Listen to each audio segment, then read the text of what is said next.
കർത്താവായ ദൈവമേ, എല്ലാ മക്കളെയും സമർപ്പിച്ച് പ്രാർത്ഥിക്കുന്നു. കർത്താവേ, അന്ധന് കാഴ്ച നൽകിയവനെ, ചെകിടന് കേൾവി നൽകിയവനെ, ഊമന് സംഭാഷണ ശക്തി നൽകിയവനെ, മഹോദര രോഗിയെ സുഖപ്പെടുത്തിയവനെ, തളവാ രോഗിയെ സുഖപ്പെടുത്തിയവനെ, മരിച്ചവനെ ഉയർപ്പിച്ചവനെ, അങ്ങയുടെ തിരുനാമത്തിന് സ്തോത്രം ചെയ്യുന്നു.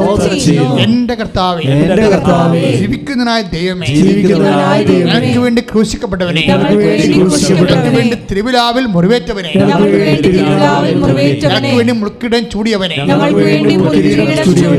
ഞങ്ങൾക്ക് വേണ്ടി കരചരണങ്ങളിൽ ആണിപ്പെടുത്തേറ്റവനെ, ഞങ്ങൾക്ക് വേണ്ടി കർത്താവേ, ഞങ്ങൾക്ക് വേണ്ടി ക്ഷതങ്ങൾ ഏറ്റവനെ, അങ്ങയുടെ രക്തപങ്കിരമായ അങ്ങയുടെ മുറിവിലാണല്ലോ സൗഖ്യപ്പെടുന്നത് എന്ന് വചനം അനുസ്മരിച്ചുകൊണ്ട് പ്രാർത്ഥിക്കുന്നു. എന്റെ കർത്താവേ, ഇപ്പോഴും കിടപ്പ് രോഗികളിൽ രക്തം തളിക്കപ്പെടട്ടെ. എന്റെ കർത്താവേ, ഉള്ളംകാൽ മുതൽ വരെ ഓരോരോ വേദനകള്, ക്യാൻസർ രോഗങ്ങള്, കുഷ്ഠ രോഗങ്ങള്, കോവിഡ് രോഗങ്ങള്, ഭക്ഷ്യരോഗങ്ങള്, കരള് രോഗങ്ങള്, രോഗങ്ങള്, PCOD രോഗങ്ങള്, ആർഎസ്എസ് രോഗങ്ങള്, നടുവിന്റെ വേദന, കിഡ്നി രോഗങ്ങള്, രോഗങ്ങള് യേശുവിന്റെ നാമത്തിൽ മാറിപ്പോകട്ടെ.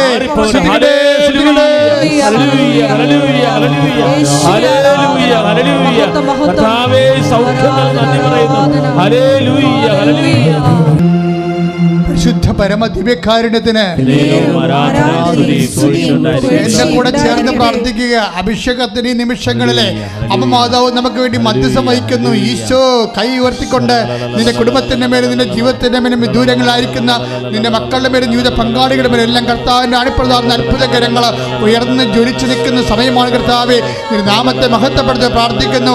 അമ്മേ, പരിശുദ്ധമ്മേ, ദൈവമാതാവേ, നിനക്ക് വേണ്ടി മധ്യസ്ഥം പ്രാർത്ഥിക്കുന്ന എല്ലാ വിശുദ്ധന്മാരെ, മാലാഖമാരെ, രക്തസാക്ഷികളെ ഞങ്ങൾക്ക് വേണ്ടി മധ്യസ്ഥം വഹിക്കണമേ. എൻ്റെ കർത്താവേ, ഞങ്ങളുടെ യോഗ്യത കൊണ്ട കർത്താവേ, അങ്ങനെ പീഡാനുഭവത്തിൻ്റെ കുശുമണ്ഡത്തെ ഉയർത്തുന്ന യോഗ്യതയാൽ അങ്ങനെ അവകാശം ഓഹരിമാകുന്ന തിരുസഭയോട് ഇപ്പോൾ പ്രാർത്ഥിക്കുന്ന പ്രാർത്ഥനയെക്കൂടുന്ന ഓരോ മകനോടും മകളോടും കർത്താവേ, നിന്റെ വിശുദ്ധമായ രക്തം തിളക്കപ്പെട്ടെ എന്ന് പ്രാർത്ഥിക്കുന്നു.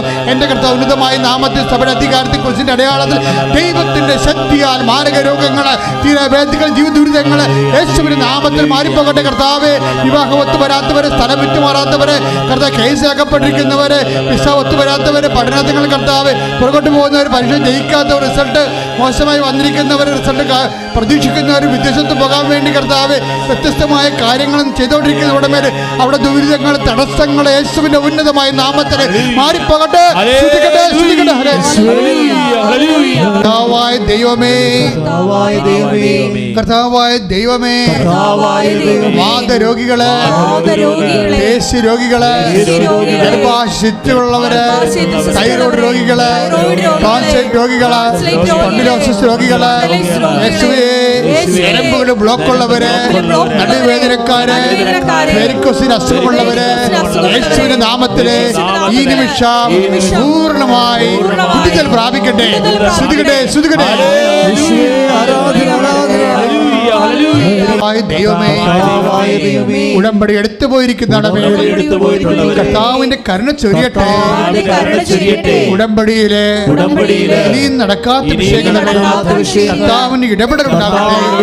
അമ്മേ, പരിശുദ്ധമ്മേ, ദൈവമാതാവേ, ഇപ്പോഴ് പരിശുദ്ധ ദിവ്യകാരുണ്യത്തോടെ ഞങ്ങൾക്ക് വേണ്ടി ഉടമ്പടി എടുത്തിട്ടുള്ള, എടുക്കാൻ പോകുന്ന എല്ലാ സഹോദരങ്ങൾക്ക് വേണ്ടി മധ്യസ്ഥം യാചിക്കണമേ. യേശുവേ, ഇവിടെ സാക്ഷ്യപ്പെടുത്തിയിട്ടുള്ള ഓരോ സാക്ഷ്യങ്ങളും നിലനിന്ന് കിട്ടുവാൻ വേണ്ടി പ്രാർത്ഥിക്കുന്ന ജോലി, വീട്, വിവാഹം, വിദ്യാഭ്യാസം, യാത്ര, ഈ സ്ഥലങ്ങള്, ഇങ്ങനെയുള്ള എല്ലാ തടസ്സങ്ങളും യേശുവിന്റെ നാമത്തിൽ മാറിപ്പോകട്ടെ. ദൈവമേ, മഴ പോലെ പെയ്യട്ടെ. വിശുദ്ധ വിശുദ്ധ രക്തം പെയ്യട്ടെ, മഴ പോലെ പെയ്യട്ടെ, വിശുദ്ധ രക്തം പെയ്യട്ടെ.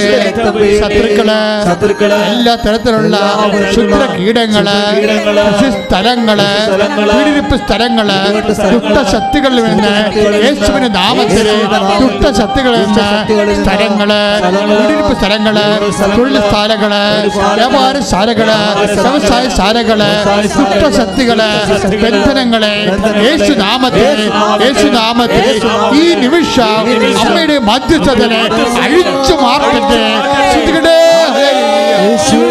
ദൈവമേ, മദ്യപാനികളിലെ കർത്താവേ, ലഹരി പദാർത്ഥങ്ങൾ ഉപയോഗിക്കുന്നവരിലെ കേസിൽ അകപ്പെട്ടിരിക്കുന്നവരുടെ മേൽ കർത്താവിന്റെ വിശുദ്ധ രക്തം തളിക്കപ്പെടട്ടെ.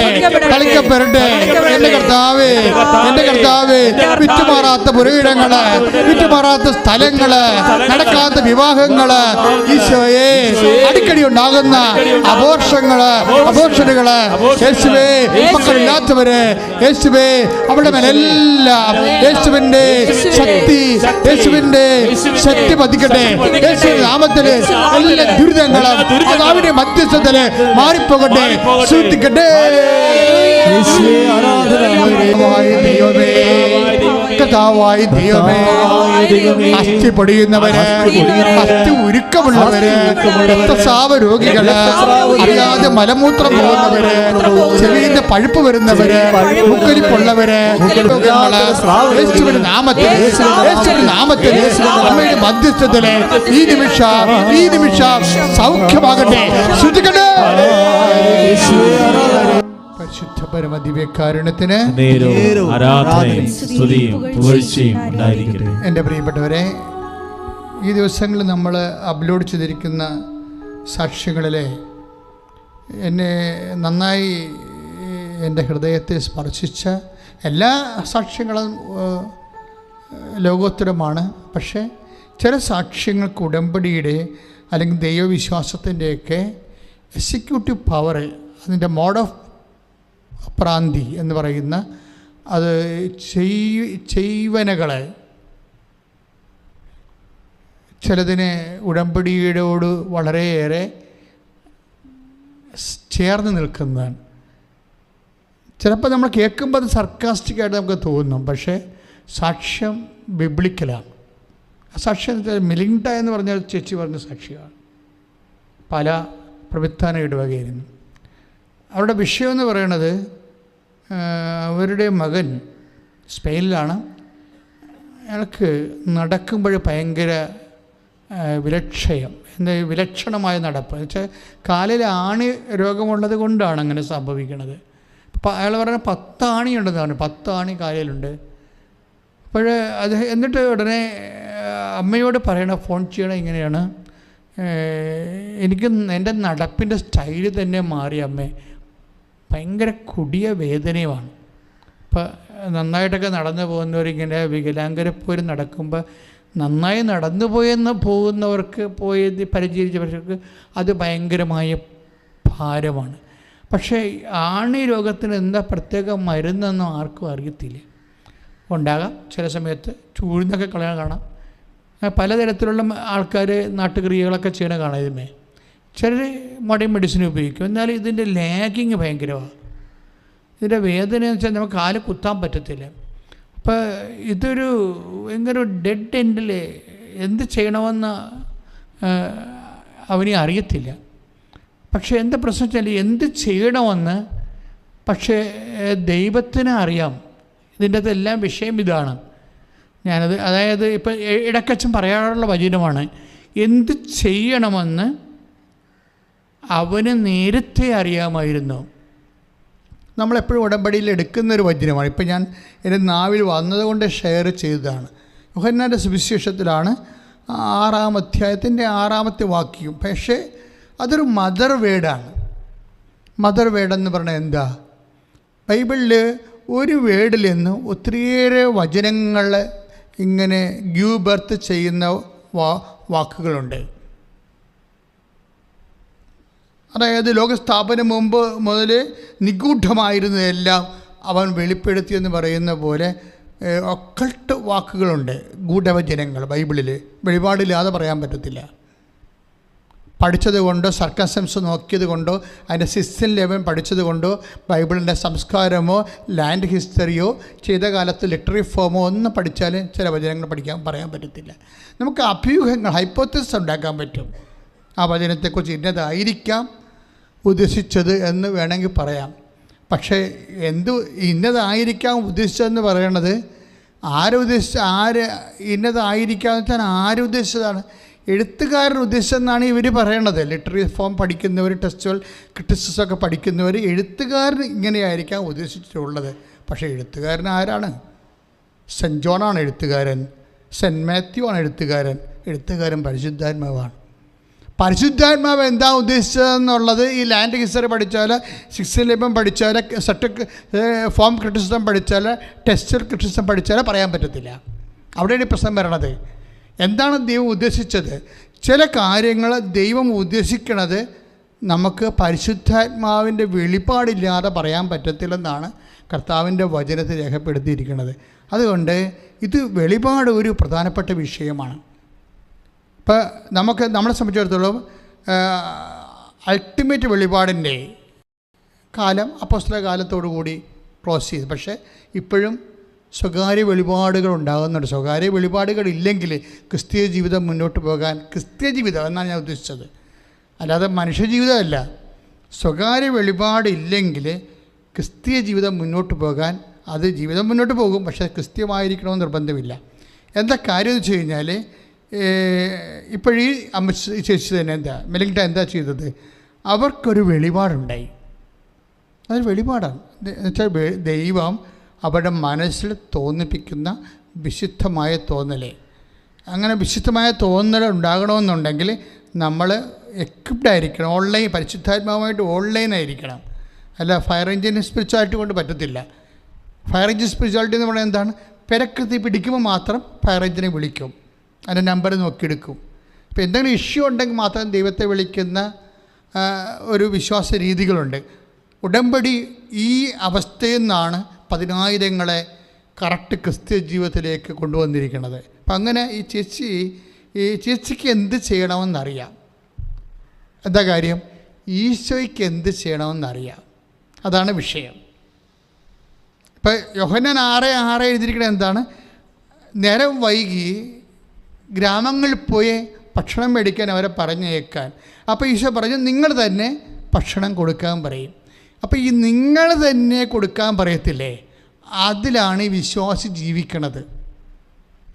അപ്പം ഉടമ്പടി നമുക്ക് തന്നെ എന്തിനാണ്? നിങ്ങൾ തന്നെ ഭക്ഷണം കൊടുക്കാൻ. വെരി ക്ലിയർ അല്ലേ അതിനകത്തുനിന്ന്? അപ്പോൾ ഉടമ്പടി നമുക്ക് തന്നെ എന്തിനാണ്? ഈശോയുടെ ഒരു വാഗ്ദാനമാണ്. എന്താണ്? നിങ്ങൾക്ക് തന്നെ ഇത് കൊടുക്കാൻ കഴിയും. ഈശോ മാത്രമേ അങ്ങനെ ലോകത്ത് പറഞ്ഞിട്ടുള്ളൂ. എന്നെ ശ്രവിക്കുന്ന ഓരോ വിശ്വാസിയും നിൻ്റെ ജീവിത പ്രശ്നങ്ങളെ എൻ്റെ താക്കോല് നിൻ്റെ കയ്യിൽ തന്നെ കർത്താവ് തന്നിട്ടുണ്ടേ. മനസ്സിലായില്ലേ? അച്ഛൻ പറഞ്ഞ മനസ്സിലായോ? അതായത് നിൻ്റെ ജീവിത പ്രശ്നങ്ങളുടെ താക്കോല് നിൻ്റെ കയ്യിൽ തന്നെ കർത്താവ് തന്നിട്ടുണ്ട്. പക്ഷെ നീ എന്താ ചെയ്യേണ്ടത്? കർത്താവുമായിട്ട് ഒരു ഐക്യപ്പെടണം.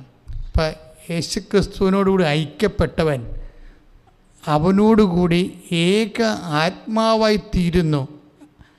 സ്തുതിക്കട്ടെ മക്കളെ, സ്തുതിക്കട്ടെ മക്കളെ. ഹല്ലേലൂയ, ഹല്ലേലൂയ, ഹല്ലേലൂയ, ഹല്ലേലൂയ. കരങ്ങൾ ഉയർത്തിക്കൊണ്ട് സ്തുതിക്കട്ടെ. ഹല്ലേലൂയ, ഹല്ലേലൂയ. ഈശോയെ നന്ദി കർത്താവേ. ഹല്ലേലൂയ. 1 കൊരിന്തോസ് 6:17.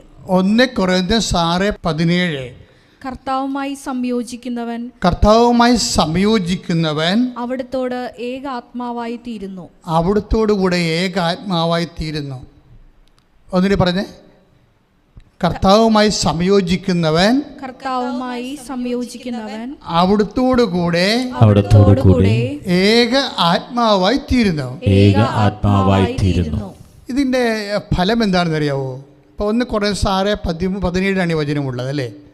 അതായത് ഉടമ്പടിയുടെ ഏറ്റവും അൾട്ടിമേറ്റിൽ എന്താ സംഭവിക്കുന്നത്? അവൻ പറയണത് പോലെ ചെയ്യുമ്പോൾ നമുക്ക് വ്യക്തിക്ക് എന്താ സംഭവിക്കണത്? അവൻ കർത്താവുമായി സംയോജിക്കുകയാണ്. അവൻ അല്ലെങ്കിൽ അവൾ കർത്താവുമായി സംയോജിക്കുകയാണ്. അപ്പോൾ എന്താ സംഭവിക്കണത്? കർത്താവുമായിട്ട് ഏക ആത്മാവായി തീരും. അങ്ങനെ തീർന്നാൽ എന്ത് സംഭവിക്കും? 1 കൊരിന്തോസ് 2:15. ആത്മീയ മനുഷ്യൻ എല്ലാ കാര്യങ്ങളും വിവേചിച്ചറിയുന്നു. ഇതാണ് പ്രശ്നം. അങ്ങനെ ഒരു മനുഷ്യനുണ്ട്. ഈ ഉടമ്പടി നിങ്ങളെ ആത്മീയ മനുഷ്യനാക്കിയാണ് മാറ്റുന്നത്. ആത്മീയ മനുഷ്യനുണ്ടാകുന്ന വിഷയം എന്താണ്? എല്ലാ കാര്യങ്ങളുമാണ്, ഒന്നും രണ്ടും കാര്യങ്ങളല്ല, ആത്മീയ കാര്യങ്ങളല്ല. എല്ലാവർക്കും അങ്ങനെ ഒരു രീതിയുണ്ട്, ദൈവത്തെ ആത്മീയ വിഷയങ്ങൾക്ക് മാത്രം തളച്ചിടുന്നത്. അതുകൊണ്ടാണ് ഡ്രൈ ആയി പോണത്. ഇപ്പം ഞങ്ങളുടെ സെമിനാറിലൊക്കെ പഠിക്കുന്ന കാലത്ത് ഡ്രൈ മാസം എന്ന് പറഞ്ഞ സംഭവമുണ്ട്. ഡ്രൈ മാസം എന്ന് പറഞ്ഞാൽ എന്താണ്? ഡ്രൈ മാസമുണ്ട്, ഡ്രൈ ബാപ്റ്റിസം ഉണ്ട്.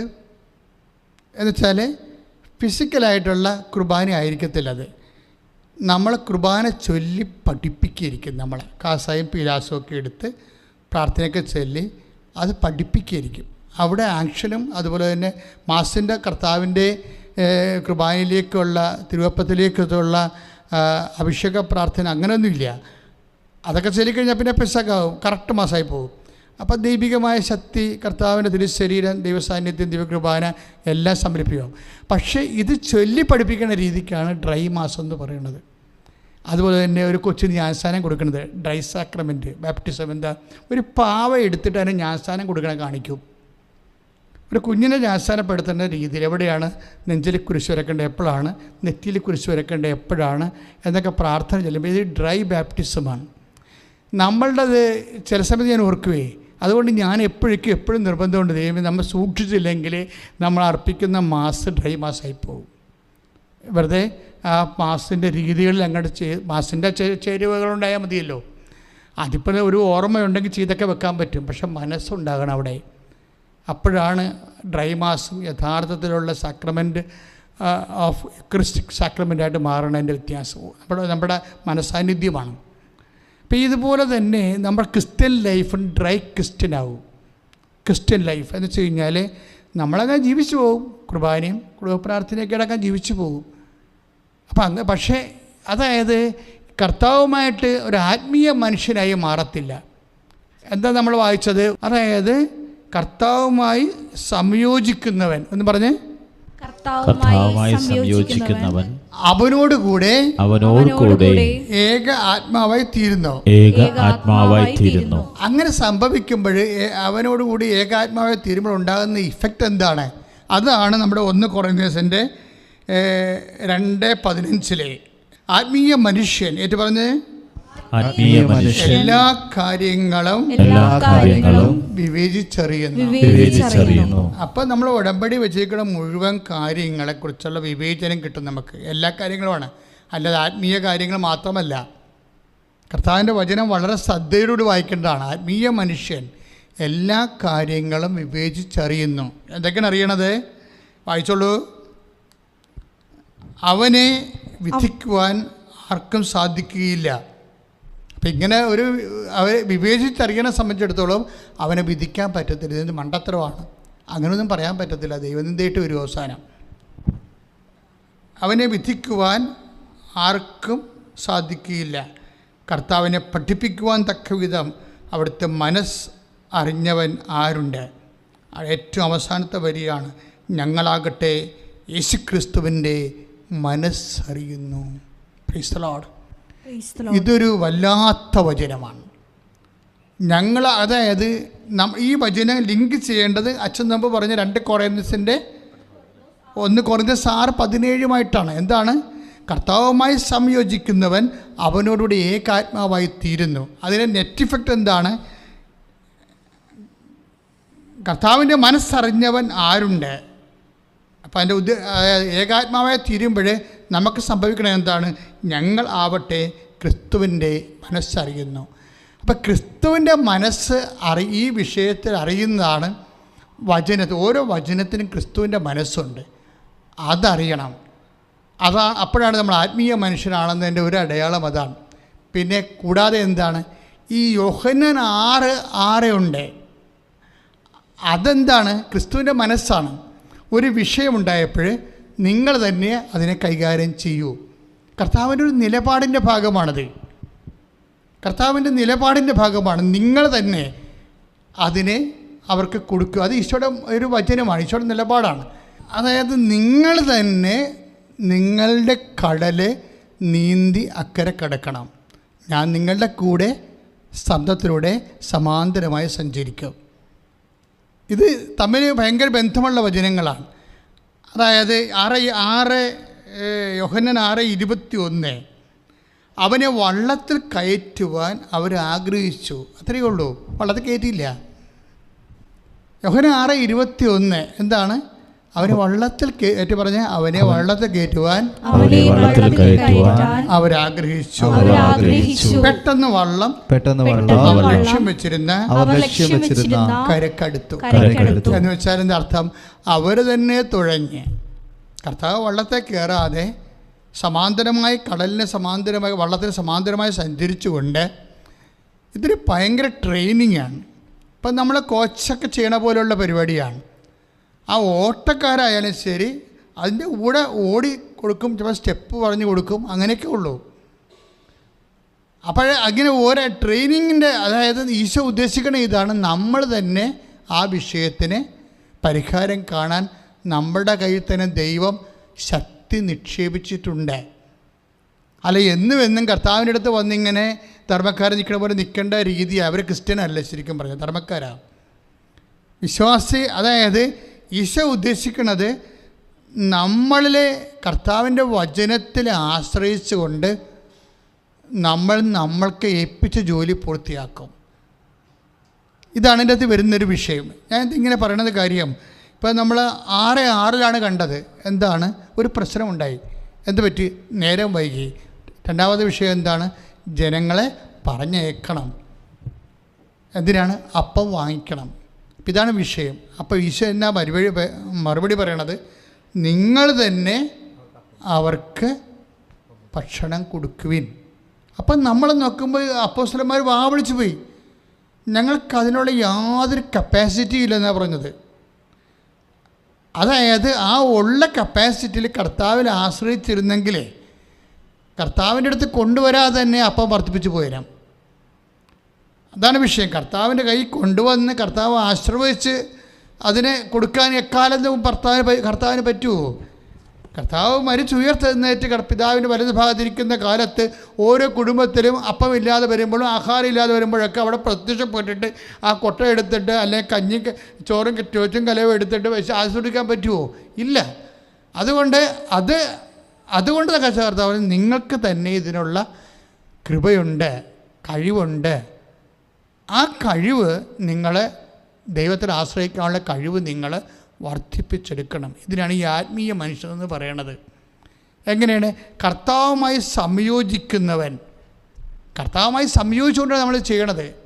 ഇപ്പോൾ 1 കൊരിന്ത്യർ 2:18 പറയണത് കർത്താവുമായി സംയോജിക്കുന്നവൻ അവനുമായി ഏകാത്മാവായി തീരുന്നു. ഈ ആളെയാണ് പൗലോസ് അപ്പോസ്തലൻ എന്ത് പറയണത്?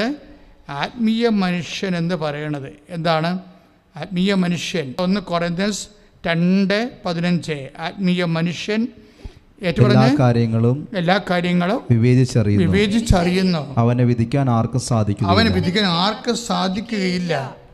കർത്താവിനെ പഠിപ്പിക്കുവാൻ തക്ക വിധം അവിടുത്തെ മനസ്സറിഞ്ഞവൻ ആരുണ്ട്? ഏറ്റവും അവസാനത്തെ വചനം എന്താണ്? ഞങ്ങളാകട്ടെ യേശുക്രിസ്തുവിൻ്റെ മനസ്സറിയുന്നു. എങ്ങനെയാണ് ഈ മനസ്സറിയണത്? കർത്താവുമായി സംയോജിക്കുന്ന അവനോടുകൂടെ ഏകാത്മാവായി തീരുന്ന വഴിയാണ്. ഞാൻ ഈ മിലിൻഡയുടെ സാക്ഷ്യമാണ് ഇപ്പോഴ് പറഞ്ഞിട്ടാണ് ഈ വചനത്തിലേക്ക് വന്നത്. മിലിൻഡ എന്താ ചെയ്തിരിക്കുന്നത്? ഉടമ്പടി എടുത്തു. മകൻ സ്പെയിനിലാണ്, ഇവിടെ ഇല്ല, നാട്ടിലില്ല. കർത്താവിൻ്റെ എല്ലാ രോഗികളും കർത്താവിൻ്റെ അടുത്തുണ്ടായിരുന്നവരാണ്. ചില രോഗികൾ മാത്രമാണ് ഇങ്ങനെ റിമോട്ടിൽ പോയിരിക്കണത്. 1-2 രോഗികൾ കർത്താവിൻ്റെ അടുത്തില്ലായിരുന്നു. ഇപ്പോൾ കർത്താവ് 2 തരം രോഗികളെ സുഖപ്പെടുത്തിയിട്ടുണ്ട്. തൻ്റെ അടുത്തുള്ളവരെ തൊട്ട് സുഖപ്പെടുത്തി. കുഷ്ഠരോഗി അങ്ങനെ സുഖപ്പെട്ട ആളാണ്. രക്തസ്രാവക്കാർ കർത്താവിൻ്റെ അടുത്ത് തന്നെ വന്ന് പിറകിലൂടെ വന്ന് വസ്ത്രത്തിൽ തൊട്ട് സുഖപ്പെടുത്തി. പക്ഷെ വേറെ 2 രോഗികളുണ്ട്. എന്താണ്? ശതാധിപൻ്റെ മകള് അവൾ ശതാധിപൻ്റെ ഭൃത്യൻ. ആ രോഗിയെക്കുറിച്ച് ശതാധിപൻ പറയണത്, നീ ഇവിടെ നിന്നൊരു വാക്ക്, ഇപ്പം മത്തായി ശ്ലീഹായുടെ സുവിശേഷമില്ല 8:8, നീ ഇവിടെ നിന്ന് ഒരു വാക്ക് പറഞ്ഞാൽ മതി. ഇൻ്റർകോണ്ടിനെൻ്റലായിട്ടുള്ള ആളാണെങ്കിലും എത്ര അകലമുള്ള ശതാധിപൻ കണ്ടുപിടിച്ചൊരു മെത്തേഡാണിത്. ശരിക്കും പറഞ്ഞാൽ ഈ റിമോട്ട് ഹീലിംഗ് എന്ന് പറയണത് ഇന്ന് എത്രയോ പേരാണ് കർത്താവിൻ്റെ അൾത്താറയിൽ ആരാധന നടന്നുകൊണ്ടിരിക്കുമ്പോൾ ഓൺലൈനായിട്ട് സൗഖ്യപ്പെടുന്നത് എങ്ങനെയാണ്? അതായത് ഇത് ശതാധിപൻ്റെ കാലത്ത് ഒരു ആവശ്യം വന്നപ്പോൾ ശതാധിപൻ്റെ വിശ്വാസം ഇത്തിരി വലിയൊരു വിശ്വാസമാണ്. അതുകൊണ്ട് ഈശോ അത് പറയുകയും ചെയ്ത്, ഇത്രയും വലിയ വിശ്വാസം ഇസ്രയേലിൽ പോലും കണ്ടിട്ടില്ല. അപ്പം അടുത്ത ഹീലിംഗ് അടുത്തുള്ള ആൾക്കാരെ ഹീല് ചെയ്യണത് ഒരു മീഡിയം ഫെയ്ത്താണ്. പക്ഷേ അകലെയുള്ള ആൾക്കാരെ ഹീല് ചെയ്യണത് വലിയ വിശ്വാസമാണ്. ശ്രുതികട്ടെ ഹല്ലേലൂയ ഹല്ലേലൂയ ഹല്ലേലൂയ ഹല്ലേലൂയ. കരങ്ങൾ ഉയർത്തിക്കൊണ്ട് സ്തുതിക്കുന്നു. ഹല്ലേലൂയ ഹല്ലേലൂയ യേശുവേ ആരാധന, യേശുവേ ആരാധന, യേശുവേ ആരാധന. നേരവും ആരാധനയും സ്തുതിയും പുകഴ്ചയും ഉണ്ടായിരിക്കട്ടെ. വിശുദ്ധ ലൂക്കായുടെ സുവിശേഷം 7-ാം അധ്യായം 9-ാം വാക്യം. യേശു ഏറ്റുപറഞ്ഞ് ഇത് കേട്ട് അവനെ പറ്റി വിസ്മയിച്ചു. തന്നെ അനുഗമിച്ചിരുന്ന ജനക്കൂട്ടത്തിന് നേരെ തിരിഞ്ഞ് അവൻ പറഞ്ഞു, ഞാൻ നിങ്ങളോട് പറയുന്നു, ഇസ്രായേലിൽ പോലും ഇതുപോലുള്ള വിശ്വാസം കണ്ടിട്ടില്ല. അപ്പൊ ഈ വലിയ വിശ്വാസം, ഈ വിശ്വാസത്തിൻ്റെ നിലവാരം വർദ്ധിക്കുന്ന അനുസരിച്ചുകൊണ്ട് ഇതുപോലെ റിമോട്ട് ഹീലിംഗ് നടക്കും. അതായത് വളരെ ഫാറായിട്ടുള്ള ഇതുപോലെ തന്നെ രാജ്യസേവകനും ഉണ്ട് ഈ ഒരു പരിപാടി. രാജ്യസേവകൻ നമ്മൾ യോഹന്നാൻ്റെ സുവിശേഷത്തിൽ 4:49-50 വചനങ്ങൾ. അപ്പം രാജ്യസേവകൻ്റെ ഭൃത്യൻ്റെ വിഷയം സംഭവിക്കുമ്പോൾ ഇതുപോലെ രാജ്യസേവകനോട് ഈശോ പറയുന്നൊരു വാക്കുണ്ട്. എന്താണ്? പൊയ്ക്കൊള്ളുക. എന്താണ്? നിൻ്റെ മകൻ ജീവിക്കും. അതാണ് സംഭവം. എന്നിട്ട് കൃത്യമായിട്ട് ആ മകൻ ജീവിക്കും. പക്ഷേ എന്താ വിഷയം? എങ്ങനെയാണ് അവൻ ജീവിച്ചതെന്നാണ് യോഹന്നാൻ 4:50 പറയണത്. എന്താ 4:50 പറയണത്? യേശു പറഞ്ഞ വചനം വിശ്വസിച്ച് അവൻ പോയി. യേശു പറഞ്ഞ വചനം വിശ്വസിച്ച് അവൻ പോയി. അതാണ് വിഷയം. അതായത് പേഷ്യൻ്റ് ഇവിടെ ഇല്ല, പേഷ്യൻ്റ് വളരെ അകലെയാണ്. പക്ഷെ എന്താണ് ഉള്ളത്? ആ അപ്പൻ അല്ലെങ്കിൽ ആ രാജ്യസേവകൻ കർത്താവിൻ്റെ വചനത്തിൽ വിശ്വസിച്ചു. അപ്പോഴേ ഈ വിശ്വാസത്തിന് നിലവാരം തന്നെ വ്യത്യസ്തങ്ങളായ നിലവാരമാണ് ഉള്ളത്. അതായത് നമ്മുടെ മുമ്പിൽ വരണ വിഷയങ്ങൾ, ഇപ്പം ചെറിയ വിഷയങ്ങളുണ്ടാകാം, വലിയ വിഷയങ്ങളുണ്ടാകാം. അപ്പോൾ വലിയ വിഷയങ്ങൾക്ക് വലിയ വിശ്വാസമാണ് വേണ്ടത്, ചെറിയ വിഷയങ്ങൾക്ക് ചെറിയ വിശ്വാസവും. പക്ഷേ അതിനേക്കാൾ ഉപരി ഇപ്പോൾ ഈ മെലിൻഡയുടെ വിശ്വാസം വലിയ വിശ്വാസമാണ്. എന്താ പ്രശ്നം? ഈ ആണി രോഗം ബാധിച്ച മകൻ സ്പെയിനിലാണ്, അവർ പാലായിലും. അമ്മ എനിക്ക് നടക്കാൻ പറ്റില്ല, എനിക്ക് കാല് കുത്താൻ പറ്റണില്ല, എൻ്റെ നടപ്പ് തന്നെ വിലക്ഷണമായിക്കൊണ്ടിരിക്കണമെന്ന് പറയുമ്പോൾ അമ്മ എന്താ ചെയ്യണമെന്നറിയാമോ? ആ സാക്ഷി നിങ്ങൾ ഒന്നുകൂടി കേൾക്കണം, നല്ല രസമാണ്. അവർ ഈ മകൻ്റെ കാലിൽ ആണിയുള്ള കാലിൻ്റെ പാദം ആണെന്ന് സങ്കല്പിച്ചിട്ട് തൻ്റെ പാദത്തിൽ, മെലിൻഡയുടെ പാദത്തിൽ വിശ്വാസപ്രമാണം ചൊല്ലി ഉടമ്പടി തൈലം തേക്കും. ഒരു ഫെയ്ത്ത് എക്സിക്യൂഷനാണിത്. ആളെവിടെയാണ്? ആൾ യൂറോപ്പിലാണ്. ആ യൂറോപ്പിലാകുന്ന ആളെ പാദം യേശുക്രിസ്തു വിശ്വാസത്തിൽ മനസ്സിൽ കാണും. വെറുതെ മനസ്സിൽ കാണുന്നതല്ല, അത് സങ്കല്പമെന്ന് പറയും. അങ്ങനെയല്ല, വിശ്വാസത്തിൽ മനസ്സിൽ കാണും. വിശ്വാസത്തിൽ മനസ്സിൽ കാണുമ്പോഴെന്ന് പറയും, പൗലോസ് അപ്പോസ്തലൻ പറയും, നമ്മൾ വിദൂരസ്ഥരാകാം പക്ഷേ സമീപസ്ഥരാകും. വിശ്വാസത്തിൽ നമ്മൾ ക്രിസ്തുവിൽ സമീപസ്ഥരാണ്. അവിടെയാണ് അത് വർക്കൗട്ട് ചെയ്യുന്നത്. അങ്ങനെയാണ്. അതായത് ബൈബിളിൽ ഒരു വ്യക്തി രക്ഷപ്പെടാനുള്ള എല്ലാ വചന സൂത്രങ്ങളും ഉണ്ട്. പക്ഷെ അത് ഒക്കൾട്ടാണ്, എന്നുവെച്ചാൽ ഗൂഢവചനം. പറഞ്ഞോളൂ. എഫേസ്യൻസ് 2:13. എഫേസ്യൻസ് 2:13. എന്നാൽ ഒരിക്കൽ വിദൂരസ്ഥരായിരുന്ന നിങ്ങൾ ഇപ്പോൾ യേശുക്രിസ്തുവിൽ അവന്റെ രക്തം വഴി സമീപസ്ഥരായി. അപ്പം ഈ സ്ഥലത്തിൻ്റെ അകലങ്ങൾ മാറണത് ക്രിസ്തുവിലാണ്. സമയത്തിൻ്റെ അകലങ്ങൾ മാറണതും സ്ഥലത്തിൻ്റെ അകലങ്ങൾ മാറണതും ക്രിസ്തുവിലാണ്. ഇപ്പം കാനായിലെ കല്യാണ കുടുംബത്തിൽ സമയത്തിൻ്റെ അകലമാണ് ഉണ്ടായിരുന്നത്, സമയമാകാത്തൊരവസ്ഥയാണ് ഉണ്ടായിരുന്നത്. അവിടെ മധ്യസ്ഥ വഹിച്ചപ്പോൾ ആ ആകാത്ത സമയം അടുത്തു. ഇപ്പോഴത്തെ വിഷയം എന്താ സെൻറ്റ് പോൾ പറയണത്? എഫെസ്യൻസ് 2:13 പറയണത് വിദൂരസ്ഥരായിരുന്ന നിങ്ങൾ ക്രിസ്തുവിൽ സമീപസ്ഥരായിരിക്കും. അതായത് വിശ്വാസത്തിൽ നമ്മൾ സമീപസ്ഥമായിരിക്കും. അപ്പോൾ അവിടെ വിശ്വാസത്തിൻ്റെ ഇടയിൽ സ്പേസ് ഇല്ല. നമ്മൾ കമ്പ്യൂട്ടറൊക്കെ ചെയ്യുമ്പോൾ സ്പേസ് ഇട്ട് അടിക്കത്തില്ലേ? വിശ്വാസത്തിൽ സ്പേസ് ഇല്ല. ക്രിസ്തുവിൽ നമ്മൾ സമീപസ്ഥമാകും.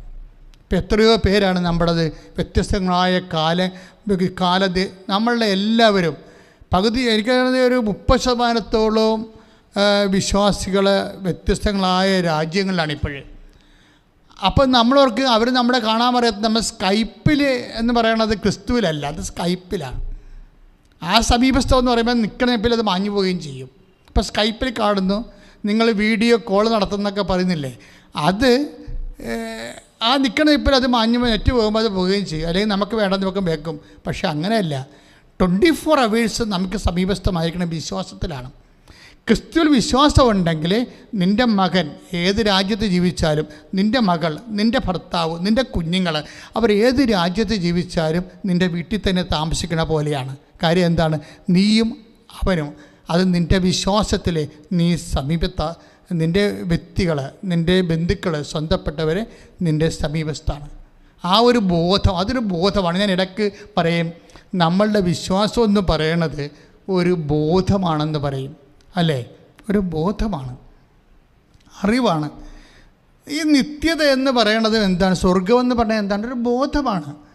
നമ്മൾ ബോധത്തിലാണത് അറിയണത്. ഏക സത്യദൈവമായ നിന്നെയും നീ അയച്ച യേശുക്രിസ്തുവിനെയും അറിയുകയാണ് നിത്യജീവൻ, ഇല്ലേ? നമ്മൾ 17:3 വായിക്കത്തില്ലേ?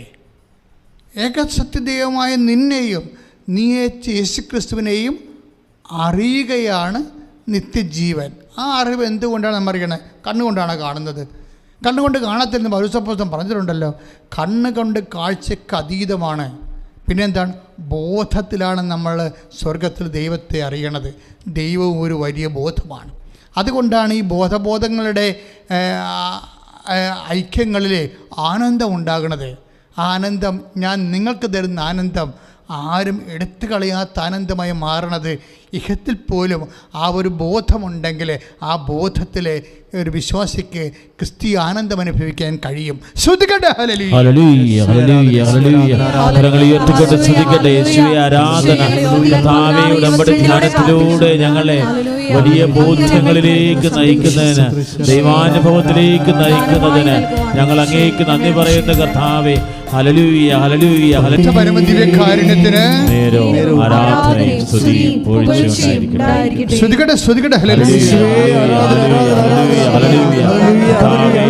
അപ്പോൾ മെലിൻഡ എന്ന് പറഞ്ഞ ഈ സഹോദരി അമ്മച്ചി ചെയ്തിരിക്കുന്നത് അവരെന്താ ചോദിച്ചാൽ, അവർ ഉടമ്പടി തേലും എടുത്തിട്ട് അറിയാലോ, ഉടമ്പടി തേലും 12 പ്രാവശ്യം വിശ്വാസപ്രമാണം ചൊല്ലി എല്ലാ ജീവിതത്തിൻ്റെ വ്യത്യസ്തങ്ങളായ മേഖലകളിൽ നമുക്ക് പ്രാർത്ഥിക്കേണ്ട വിഷയങ്ങളെല്ലാം സ്വരുക്കൂട്ടിക്കൊണ്ടുള്ള ഒരു പ്രത്യേക വൈൻഡിങ് പ്രയർ ചൊല്ലിയാണ് ഇത് വെഞ്ചരിക്കുന്നത്.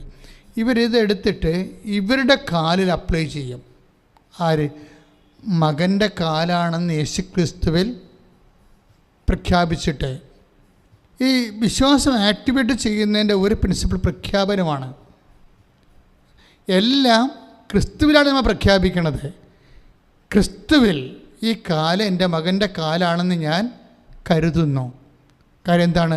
വിശ്വാസം എന്ന് പറയുന്നത് ഒരു കരുതലാണ്. ഇപ്പം രക്തസ്രാവക്കാരോഗ്യം എന്താ പറഞ്ഞത്? അവൻ്റെ വസ്ത്രത്തിൻ്റെ വിളിമ്പിൽ എങ്കിലും തൊട്ടാൽ താൻ സൗഖ്യപ്പെടുമെന്ന് അവൾ ഉള്ളിൽ കരുതിയിരുന്നു. ലുക്കാസ് വിശേഷം നോക്കിയേ. സ്തുതിക്കട്ടെ. ഹല്ലേലൂയ, ഹല്ലേലൂയ, ഹല്ലേലൂയ. കരങ്ങൾ ഉയർത്തിക്കൊണ്ട് സ്തുതിച്ച് പ്രാർത്ഥിക്കണം. ഹല്ലേലൂയ, ഹല്ലേലൂയ, ഹല്ലേലൂയ, ഹല്ലേലൂയ, ഹല്ലേലൂയ, ഹല്ലേലൂയ, ഹല്ലേലൂയ. യേശുവേ നന്ദി കർത്താവേ, സ്തോത്രം ദൈവമേ. സ്തുതിക്കുന്ന കർത്താവേ, ആരാധന, ആരാധന. ഹല്ലേലൂയ, ഹല്ലേലൂയ, ഹല്ലേലൂയ, ഹല്ലേലൂയ. യേശുവേ നന്ദി കർത്താവേ, സ്തോത്രം കർത്താവേ. ഞങ്ങളെ സ്പർശിക്കണമേ കർത്താവേ. ഹല്ലേലൂയ, ഹല്ലേലൂയ, ഹല്ലേലൂയ. വിശുദ്ധ മത്തായി ശ്ലീഹായുടെ സുവിശേഷം 9:21. അവൻ്റെ വസ്ത്രത്തിൽ ഒന്ന് സ്പർശിച്ചാൽ മാത്രം മതി. എന്താണ്? എനിക്ക് സൗഖ്യം കിട്ടുമെന്ന് അവൾ ഉള്ളിൽ വിചാരിച്ചിരുന്നു.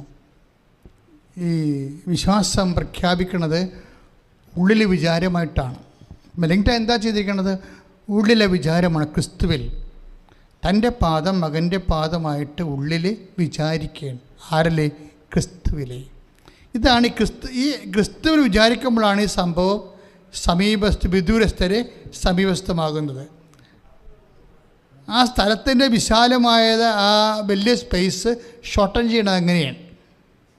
ഇതുപോലെ തന്നെയാണ് കർത്താവിൻ്റെ വസ്ത്രത്തിൻ്റെ വിളിമ്പിൽ പോലും കർത്താവിൻ്റെ ശക്തി ഉണ്ടെന്ന് എത്രയോ പേര് കർത്താവിൻ്റെ വസ്ത്രത്തേക്ക് തിക്കി ഞെരിഞ്ഞപ്പോൾ അവർ അപ്പോസ്തലന്മാർ ചോദിക്കുന്നുണ്ട്, നിന്നെ തിക്കി ഞെരിക്കുന്നില്ലേ? ആയിരക്കണക്കിന് മനുഷ്യർ നിൻ്റെ വസ്ത്രത്തെ പോലും സ്പർശിക്കുന്നുണ്ട്, എന്നിട്ട് അവിടെ ഒരു സൗഖ്യമില്ല. അവിടെയാണ് വിഷയം വരുന്നത്. അതായത് ഈ ഉള്ളിൽ വിചാരിപ്പിലാണ് വിഷയം ഇരിക്കുന്നത്. 10,000 പേര് കർത്താവിനെ ഞെരിക്കുമെന്ന് പറഞ്ഞിട്ട് കാര്യമില്ല. ഇതിലാരാണ് ഉള്ളിൽ വിചാരിക്കണത് അവർക്കാണ് അനുഭവം വരണത്. രക്തസ്രാവക്കാർ രോഗി വിചാരിച്ചു, വെറുതെ വിചാരിച്ചതല്ല. എന്താണ്? വസ്ത്രത്തിൻ്റെ വിളിമ്പിൽ പോലും പവറായിരിക്കും, ഡിവൈൻ പവറായിരിക്കുമെന്ന് വിശ്വസിക്കുന്നു. അതാണ് വിശ്വാസം, അതാണ് വിചാരിപ്പെന്ന് പറയണത്. ഈ വിചാരിക്കുന്നതിനെ നമ്മളങ്ങനെ വിചാരിക്കുമ്പോൾ അതിൽ ഉള്ളത് എന്താണ് അത് നമുക്ക് അനുഭവിക്കാൻ പറ്റും. ഇപ്പം മെലിങ്ട ചേച്ചി എന്താ ചെയ്തത്? കർത്താവിൽ അവൾ വിചാരിച്ചു, എൻ്റെ മകൻ്റെ കാലാണിതെന്നും പറഞ്ഞ് വിചാരിച്ചു. ഇത് വിശ്വാസത്തിൻ്റെ ഒരു ലെവലാണ്. എന്നിട്ട് അവരുടെ കാലിൽ ഉടമ്പടി തൈലം 10 സ്ഥലത്ത് ഇങ്ങനെ വിശ്വാസ പ്രമാണം ചൊല്ലി തൊടുമ്പോൾ ഒരു ദിവസം കഴിയുമ്പോൾ അവിടെ തന്നെ പെട്ടെന്ന് ഈ മകൻ വിളിക്കും, അമ്മേ എനിക്ക് എല്ലാ വേദനയും മാറി, ആ ആണി അടന്നു പോയെന്ന് പറയും. എവിടെയാണ്? സ്പെയിനില്ലേ. ഈ സാക്ഷ്യം ഞാൻ കേട്ടപ്പോൾ ഞാൻ പെട്ടെന്ന് ഈ സാക്ഷ്യം ക്യാച്ച് ചെയ്ത്. എന്താ കാര്യമെന്ന് വെച്ച് കഴിഞ്ഞാൽ ഇതുപോലെ പല സാക്ഷ്യങ്ങൾ, ഇത് ഒറ്റപ്പെട്ട സംഭവമല്ല. പണ്ടിതുപോലെ വല്ലാത്ത ഉദരവേദന ഉണ്ടായിരുന്ന മകൾ നാട്ടിലില്ല.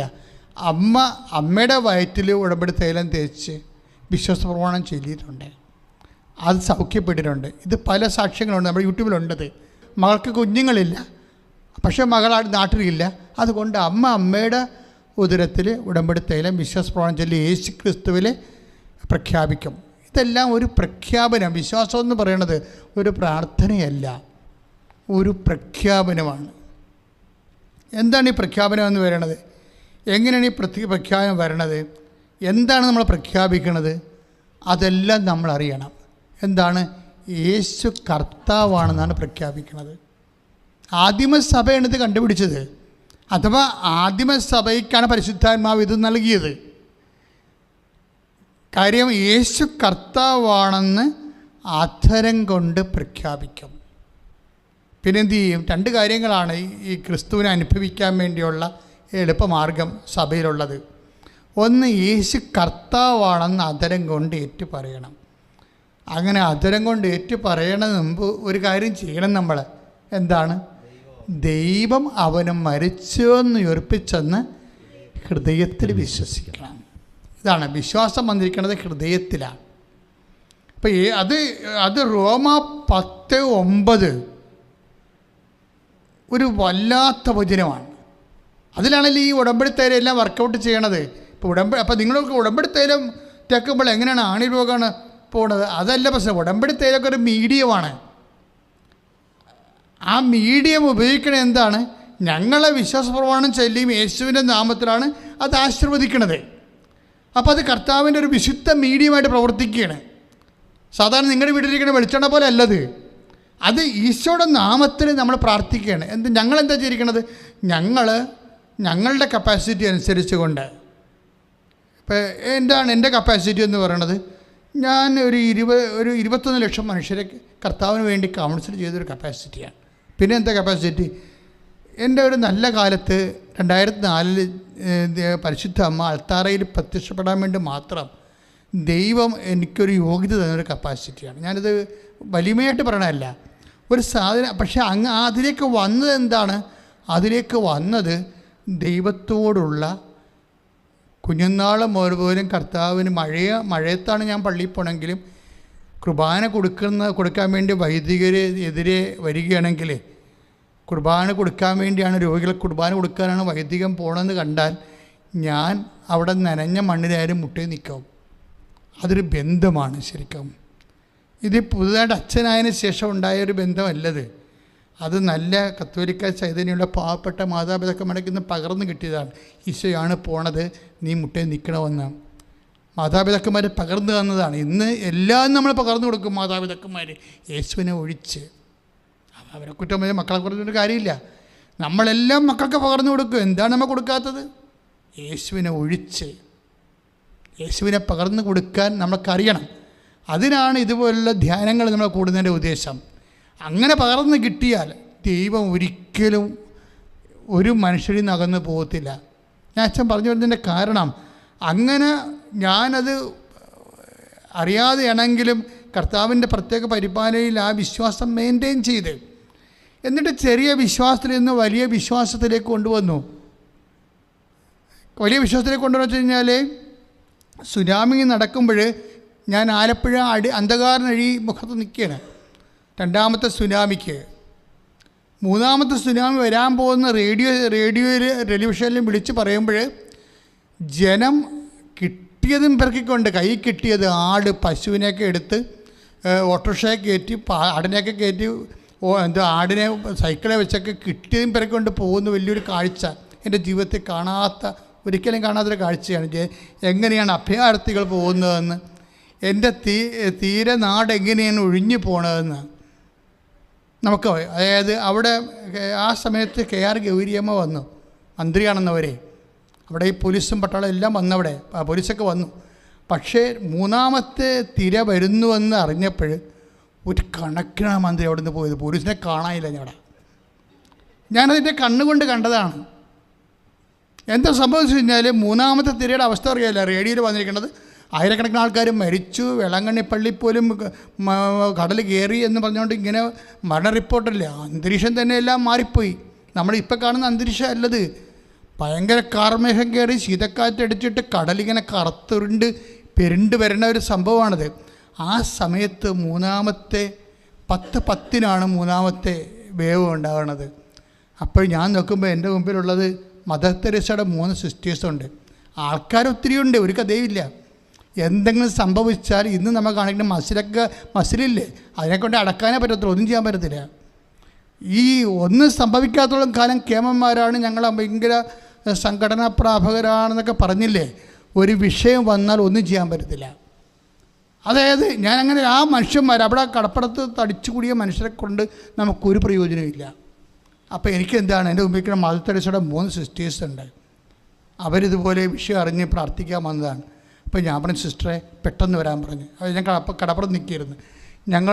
3 സിസ്റ്റേഴ്സും ഞാനും കൂടി കടലിലോട്ട് നടന്ന് ചെന്നിട്ട് അവിടെ മുട്ടിയിൽ നിന്ന്, കൈ കോർത്ത് മുട്ടിയിൽ നിന്ന്. കാര്യം എൻ്റെ മനസ്സിലൊരു വചനം ഉണ്ടായിരുന്നു, കടലിനെ ഓടാമ്പരി വയ്ക്കണത് കർത്താവാണെന്ന് ജോബ് പറഞ്ഞിട്ടുണ്ടത്. ഞാൻ ആ വചനം അങ്ങനെ തന്നെ എടുത്തു. ഞാൻ പറഞ്ഞു, കർത്താവേ, സമുദ്രത്തിന് ഓടാമ്പൽ വെച്ചത് നീയാണ്. കർത്താവേ, ആ ഓടാമ്പൽ വീണ്ടും തിരിച്ച് വെക്കണേ, ഞങ്ങൾക്കിവിടെ ജീവിക്കണം. അതാണ് പ്രാർത്ഥന, അത്രേ ഉള്ളൂ. പക്ഷെ ആ വാക്കിൻ്റെ ഉള്ളിൽ എന്തുണ്ട്? വചനമുണ്ട്. വചനമെന്ന് പറഞ്ഞാൽ എന്താണ്? വചനമെന്ന് പറയുന്നത് നമുക്ക് കിട്ടിയിരിക്കുന്ന വാഗ്ദാനമാണ്. ആ വാക്കിൻ്റെ ഉള്ളിലാണ് ദാനമിരിക്കുന്നത്. ക്ഷോഭിക്കുന്ന കടലിനെ പ്രാർത്ഥിക്കാൻ ആ വാക്കിൻ്റെ ഉള്ളിൽ ശാന്തതയുടെ ദാനം ദൈവം വെച്ചിട്ടുണ്ട്. ഈ ശാന്തത വലിച്ചൂരി എടുക്കണതാണ് പ്രശ്നം. വിശ്വാസം ഈ ശാന്തത വലിച്ചു എന്താണ് ഈ വിശ്വാസം എന്ന് പറഞ്ഞാൽ എന്താണ്? അല്ലെങ്കിൽ വചനം എന്താണ്? ഒരു ക്ലെയിമാണ് ശരിക്കും പറഞ്ഞാൽ. ഞാൻ അതിന് അതിർത്തികൾ നിശ്ചയിച്ചു കതകുകളും ഓടാമ്പലുകളും ഉണ്ടാക്കി. കതകുകളും ഓടാമ്പലുകളും ഉണ്ടാക്കി. ആർക്കാണ്? സമുദ്രത്തിന്. അപ്പം എന്ത് അധികാരം സൂര്യതാപമാണെന്ന് പറഞ്ഞാലും അതുപോലെ തന്നെ കാലാവസ്ഥ വ്യതിയാനമാണെന്ന് പറഞ്ഞാലും ഇതിനൊക്കെ കർത്താവിൻ്റെ കയ്യിൽ അതിനൊക്കെ ഒരു നിയന്ത്രണത്തിൻ്റെ ശക്തിയുണ്ട്. അപ്പോൾ ഞങ്ങൾ ആ സമയത്ത് അതാണ് ഓർത്തത്. ജീവിക്കാൻ വേണ്ടി വിശ്വാസം പ്രഖ്യാപിക്കാതെ ഒരടി മുന്നോട്ട് പോകാൻ പറ്റാത്തൊരു സമയമാണ്. അത് പ്രഖ്യാപിക്കാൻ കർത്താവ് ആ സമയത്ത് തോന്നിച്ചതാണ്. അതാണ് ഞാൻ ആസ്തി എന്ന് പറഞ്ഞതിൻ്റെ കാരണം. ഇങ്ങനെ ഓരോ കാര്യം നമ്മുടെ ജീവിതത്തിൽ ഓരോരോ വിഷയങ്ങൾ വരുന്നതിൻ്റെ ഉദ്ദേശം നമ്മുടെ വിശ്വാസം പ്രഖ്യാപിക്കാൻ വേണ്ടിയാണ്. അവിടെ എന്താണ് വിശ്വാസം എന്ന് പറയുന്നത്? എന്തെങ്കിലും വിശ്വാസം പ്രഖ്യാപിച്ചിട്ട് കാര്യമില്ല. ഇന്നിപ്പോൾ എന്തെല്ലാം വിഷയങ്ങളാണ് സഭയ്ക്ക് എതിരെയൊക്കെ ഓരോരുത്തർ. കാര്യം ഇന്ന് കേരളത്തിൻ്റെ സെൻറ്റിമെൻറ്റ്സ് ഭയങ്കരമായ രീതിയിൽ മോശമായിട്ട് വർക്കൗട്ട് ചെയ്യുന്ന ഒരു രാജ്യമാണിത്. ഇപ്പം ഒരു 10-15 കൊല്ലമേ ആയുള്ളൂ. അതായത് പണ്ട് ഇങ്ങനെ ഇന്ന് കാണുന്ന രീതിയിലുള്ളൊരു മാനസികാവസ്ഥ അല്ലായിരുന്നു. വളരെ ശാന്തവും സൗമ്യവുമായി വന്നു. അപ്പോൾ ഒരു മതത്തിൻ്റെ പ്രത്യേക ഒരു വിഭാഗം അല്ലെങ്കിൽ ഏതെങ്കിലും മതത്തിൻ്റെ പ്രത്യേക തീവ്ര വിഭാഗങ്ങൾ, അത് ഇന്ന മതം എന്ന് പറയണില്ല, ഏതെങ്കിലും മതത്തിൻ്റെ ഏതെങ്കിലും തീവ്ര വിഭാഗങ്ങൾ മനുഷ്യൻ്റെ സമാധാനം ശരിക്കും ഭീഷണിയാകുമ്പോഴാണ് വ്യത്യസ്തമായ കാലാവസ്ഥകൾ, സാമൂഹ്യ കാലാവസ്ഥകൾ ഉണ്ടാകണത്. പക്ഷേ അതിനെതിരെ ഫൈറ്റ് ചെയ്യുക, അങ്ങനെ അതിനെതിരെ പ്രതിരോധിക്കുക, അതിൻ്റെ രീതിയിൽ അങ്ങനെ സ്വാഭാവികമായിട്ട് അത് പ്രധാനപ്പെട്ട വിഷയമായിട്ട് കരുതുന്ന ആൾക്കാർ അതതിൻ്റെ വിഷയമായിട്ട് പോകും. പക്ഷേ എപ്പോഴും ചെയ്യേണ്ടത് എന്താണ്? സഭയെ സംബന്ധിച്ചിടത്തോളം ഈ വിഷയങ്ങളെല്ലാം കൈകാര്യം ചെയ്യേണ്ടത് വിശ്വാസത്തിലൂടെയാണ്. ലംബാർഡ്സ്, വിസിഗോഡ്സ്, മൂർസ് അങ്ങനെയുള്ളവരെല്ലാം നാഗരികതയെ ചവിട്ടിക്കൂട്ടണ കാലത്ത് എന്താണ് ചെയ്തിരിക്കുന്നത്? നമ്മൾ യൂട്യൂബിലൂടെ ഒരു പ്രസംഗം കാച്ചുകയാണ് ചെയ്തത്. അല്ല, എന്താ ചെയ്തത്? ക്ലാരപ്പുണ്യാളത്തിൽ ചെന്നിട്ട് ദിവ്യകാരുണ്യം എടുത്തുകൊണ്ട് വന്നിട്ട് ഈ ലൊംബാർഡ്സിൻ്റെയും വിസിഗോഡ്സിൻ്റെയും നേരെ, കൊള്ളക്കാരുടെ നേരെ മഠമാക്രമിക്കാൻ വന്ന, നാട്ടിൽ കൊള്ളക്കാരും തീവപ്പും നടത്തിക്കൊണ്ടിരുന്ന കണ്ണിബാൾസ് പോലെ, അതിൻ്റെ അകത്ത് നരഭോജികൾ പോലെയുള്ള മനുഷ്യരുണ്ടായിരുന്നു. അവിടെ നേരെ കർത്താവിൻ്റെ ദിവ്യകുർബാന കാണിക്കുകയാണ് ചെയ്യണത്.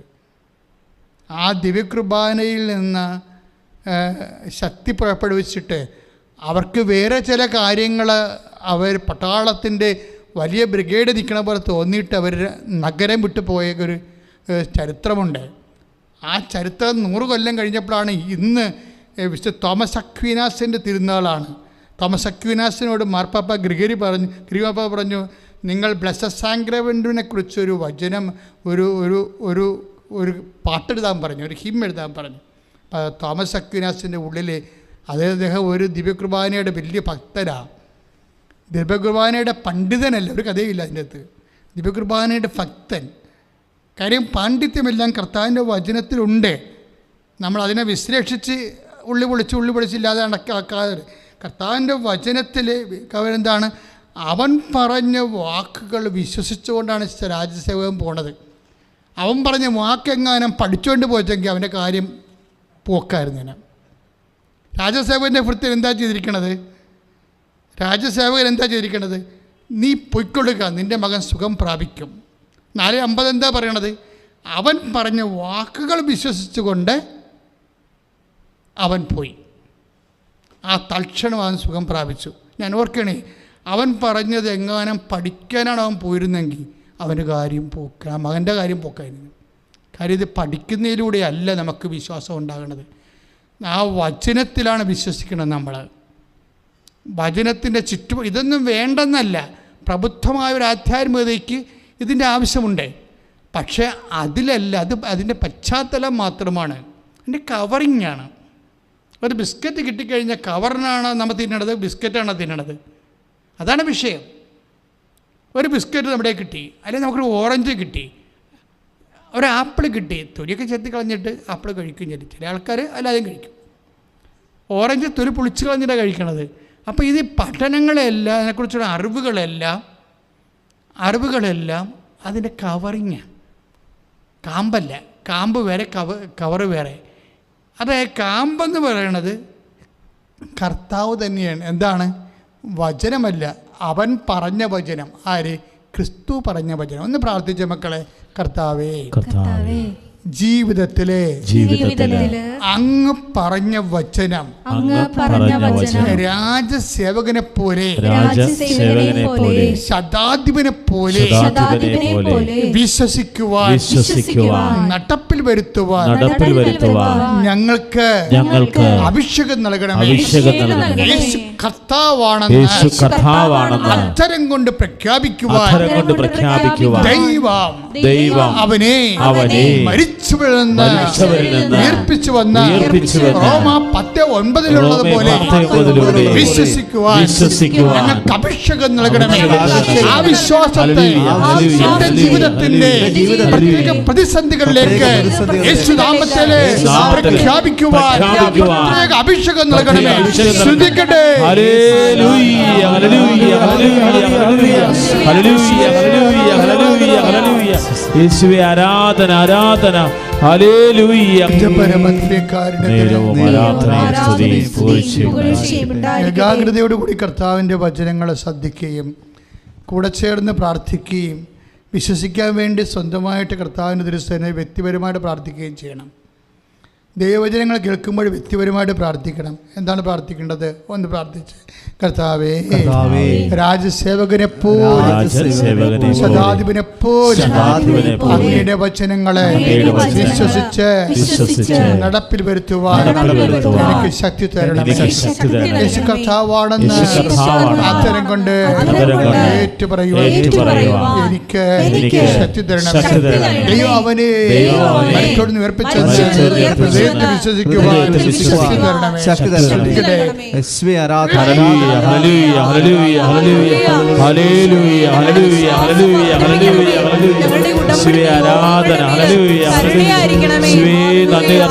പരിശുദ്ധ പരമദിവ്യകാരുണ്യത്തിന് ആരാധനയും സ്തുതിയും പുകഴ്ചയും പരിശുദ്ധ പരമദിവ്യകാരുണ്യത്തിന് ആരാധനയും സ്തുതിയും പുകഴ്ചയും ഉണ്ടായിരിക്കട്ടെ. പ്രിയമുള്ളവരെ, വചനത്തിൽ വിശ്വസിക്കുന്ന ഈ ശുശ്രൂഷയിൽ ഞാൻ 2 കാര്യങ്ങൾ പറഞ്ഞു. നമുക്ക് വചനത്തിൽ ചെറിയ വിശ്വാസമുണ്ട്, അതുപോലെ തന്നെ വലിയ വിശ്വാസമുണ്ട്.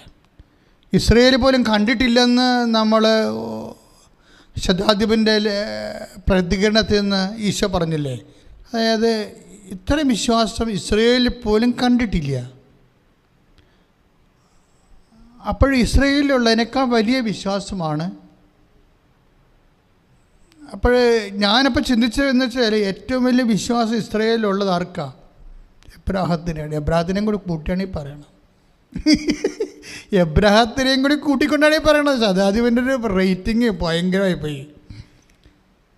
ആദ്യമായിട്ട് എബ്രാഹത്തിൻ്റെ വിക്കറ്റ് വീണ ഇവിടെ വെച്ചാൽ എന്താണ്, ഇസ്രയേലിൽ പോലും കണ്ടിട്ടില്ല. നമ്മൾക്ക് ചുമ്മാ ഇങ്ങനെ വായിച്ചു വിടാം.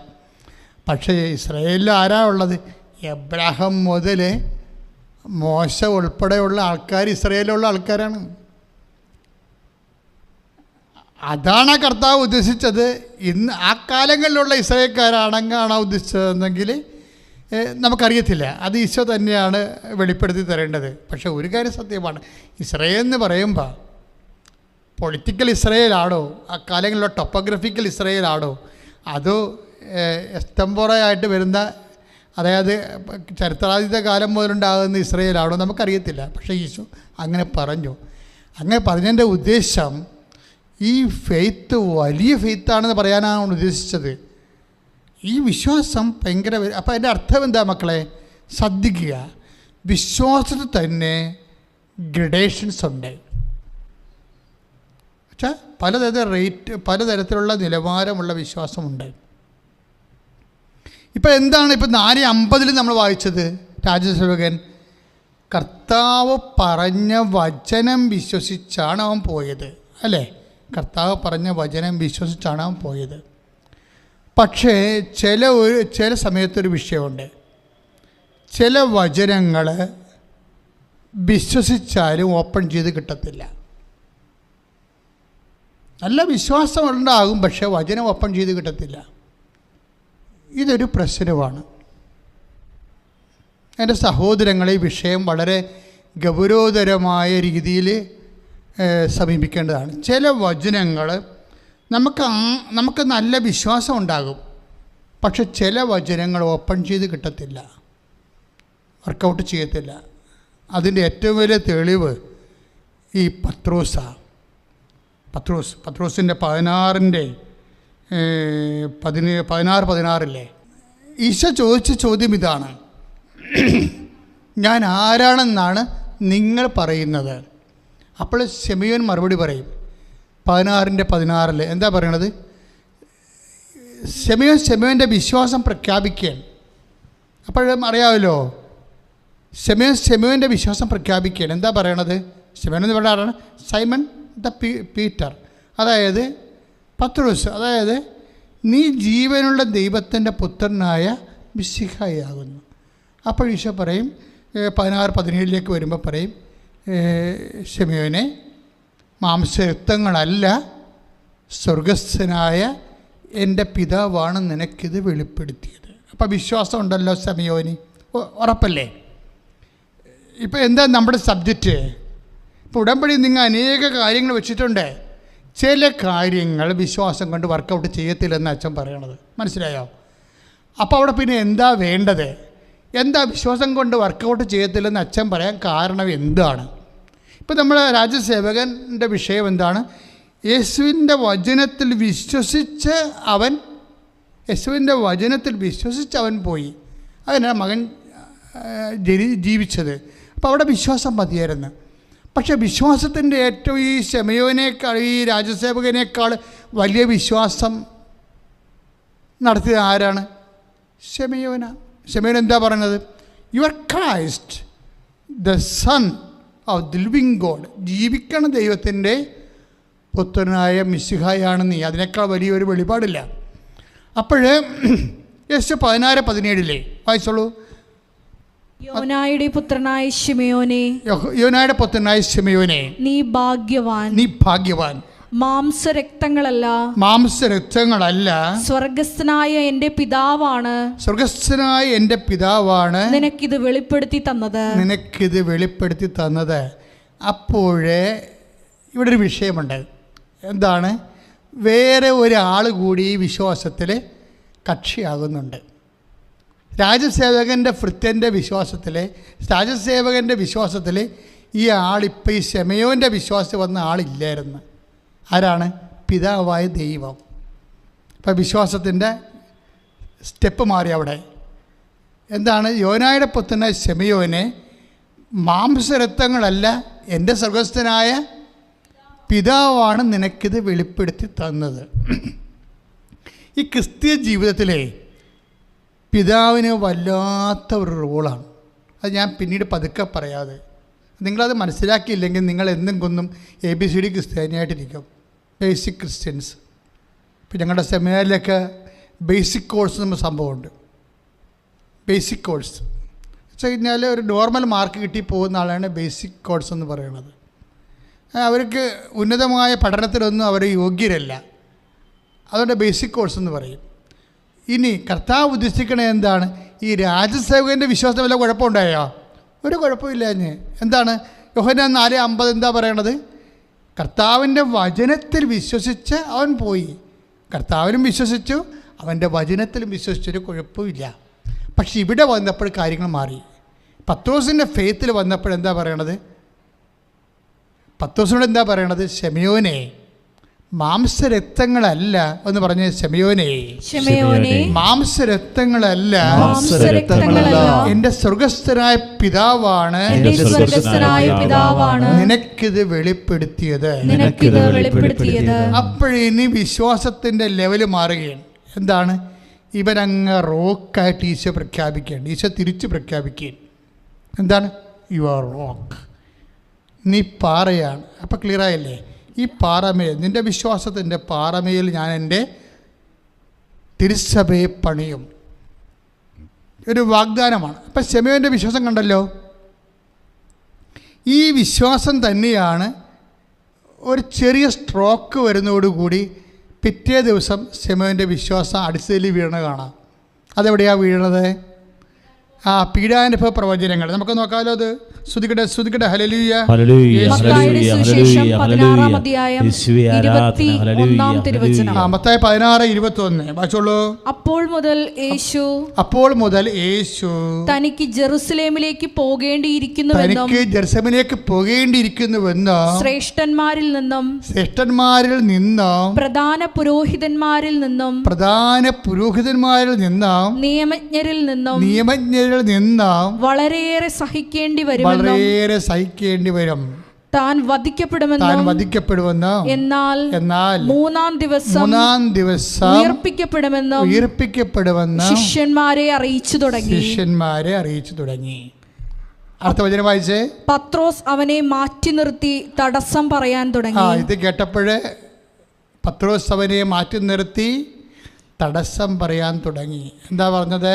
ദൈവം കനിയട്ടെ കർത്താവേ ഇതൊരിക്കലും നിനക്ക് സംഭവിക്കാതിരിക്കട്ടെ. അതായത് പെട്ടെന്ന് ആ വിശ്വാസത്തിൻ്റെ ക്ലാസ് ചേഞ്ച് ചെയ്ത് ഇല്ലേ, അപ്പർ പ്രൈമറി ഇന്ന് ഹൈസ്കൂളിലേക്ക് മാറുമ്പോൾ പുതിയ സബ്ജക്റ്റുകൾ വരികയാണ്. നമ്മുടെ ജീവിതത്തിൽ എന്തെങ്കിലും വിഷയം വരുമ്പോഴേ നിങ്ങൾ ഉടനെ ഞാൻ ഇത്രയും വിശുദ്ധമായിട്ട് ജീവിച്ചല്ലോ, കർത്താവിനെ ഞാൻ കണ്ടല്ലോ, സ്വപ്നത്തിലാണെങ്കിലും കർത്താവിൻ്റെ നീ സാക്ഷ്യം പറഞ്ഞല്ലോ എന്നൊക്കെ പറഞ്ഞ് നമ്മൾ എല്ലാം കഴിഞ്ഞെന്നും പറഞ്ഞിരിക്കരുത്. ദൈവം നിൻ്റെ വിശ്വാസത്തെ അപ്ഗ്രേഡ് ചെയ്യാൻ ഉദ്ദേശിക്കുന്നുണ്ടെങ്കിൽ ദൈവം നിത്യത ഉദ്ദേശിക്കുന്നുണ്ടെന്ന് എൻ്റെ അർത്ഥം. നീ ഇപ്പം കാണുന്ന മക്കളുടെ ജോലിയും വീടും വിവാഹവും അതൊന്നും അല്ല. അതെല്ലാം ചത്തുകെട്ട് പോകും, ചിമിത്തേരി പോകും, ഒന്നുമില്ല. അവസാനം 75 കൊല്ലം കഴിയുമ്പോൾ ഒന്നുമില്ലേ, ഒരു സംഭവമില്ല. ഓർമ്മ പോകുമ്പോൾ തന്നെ എല്ലാം പോയില്ലേ. ആദ്യം പോണത് രുചിയാണ് ഇല്ലേ, നാക്കിൻ്റെ രുചി. അപ്പോൾ തന്നെ ഭക്ഷണമെല്ലാം ക്ലിയറായി. പിന്നെ എന്താ പോണത്? കൈയും കാലും ഇറക്കുമ്പോൾ തുണി കൊടുക്കാൻ പറ്റത്തില്ല, അപ്പോൾ തുണിയുടെ കാര്യം തീരുമാനമായി. ഇങ്ങനെ ഓരോ കാര്യം പോയിക്കൊണ്ടിരിക്കുകയാണ്. ഭക്ഷണം പോയി, തുണി പോയി, അവസാനം എന്ത് പറ്റി? ഓർമ്മയും പോയി. തീർന്നില്ലേ? ഞാൻ എപ്പോഴും ഒരു ഓർക്കുകയും ഈ അമേരിക്കൻ പ്രസിഡൻറ്റിൻ്റെ ആരാണ്, ഒരു അൾഷിമേഴ്സ് വന്നൊരു പ്രസിഡൻ്റായിരുന്നു റീഗൻ്റെ അടുത്ത് വൈഫ് വരുമ്പോഴേ ഹൂ ആർ യു എന്ന് ചോദിക്കും. തീർന്നില്ല പരിപാടി. റീഗനും നാൻസിയും കൂടി മാർക്കറ്റിങ്ങിന് പോയതുപോലും BBC ഭയങ്കര വാർത്തയൊക്കെ കാലം ഉണ്ടായിരുന്നു. അതിനുശേഷം അൾഷിമേഴ്സ് വന്ന് കഴിയുമ്പോൾ വൈഫ് അടുത്ത് വരുമ്പോൾ ഹൂ ആർ യു എന്ന് ചോദിച്ചുള്ള അവസ്ഥ എന്താ? തീർന്ന്. അന്ന് വരെയുള്ള സ്നേഹങ്ങളോ ഐക്യങ്ങളോ നമ്മുടെ എല്ലാ ബന്ധങ്ങൾക്കും അൾഷിമേഴ്സ് വരുന്ന സംഭവമാണ്. ഒരു കഥയെ വരും. നിങ്ങൾ ആർക്കെങ്കിലും അമിത പ്രാധാന്യം കൊടുത്താൽ ഒരു അൾഷിമേഴ്സും റെഡി ആയിരുന്നു വെച്ചാൽ മതി. ആർക്കെങ്കിലും അമിത പ്രാധാന്യം കൊടുത്താൽ അൾഷിമേഴ്സ് ഉറപ്പാണ്. ഓർമ്മ കൊണ്ടെല്ലാം പോകും. ഓർമ്മ പോകുമ്പോൾ തീർന്നില്ലേ? പക്ഷേ ഇത് ഈശോയ്ക്കറിയാം.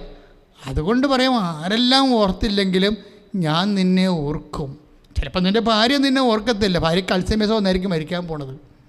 ചിലപ്പോൾ ഭർത്താവ് നിന്നെ ഓർക്കത്തില്ല. ഓർമ്മ നഷ്ടപ്പെട്ടിരിക്കണ എത്ര ദിവസങ്ങൾ. എൻ്റെ അപ്പൻ 24 ദിവസം ഓർമ്മയിലായി കിടന്നു. മരിക്കണ സമയത്ത് എത്രയോ ആൾക്കാർ കൂടെ ഉണ്ടെങ്കിലും ആരെയും ഓർക്കണില്ല, ആരെയും അറിയണമില്ല. വെറുതെ ഇങ്ങനെ ഡെഡ് ബോഡി പോലെ കിടന്ന് ശ്വാസം മാത്രം എടുക്കും, അത്രയേ ഉള്ളൂ. ഓർമ്മ പോകും. ഈ ഒരു സിറ്റുവേഷനിൽ മനുഷ്യനെ ഉണ്ടാകും. അതുകൊണ്ടാണ് പറഞ്ഞത്, ഇങ്ങനെ ഒരു സിറ്റുവേഷൻ ഉണ്ടാകും.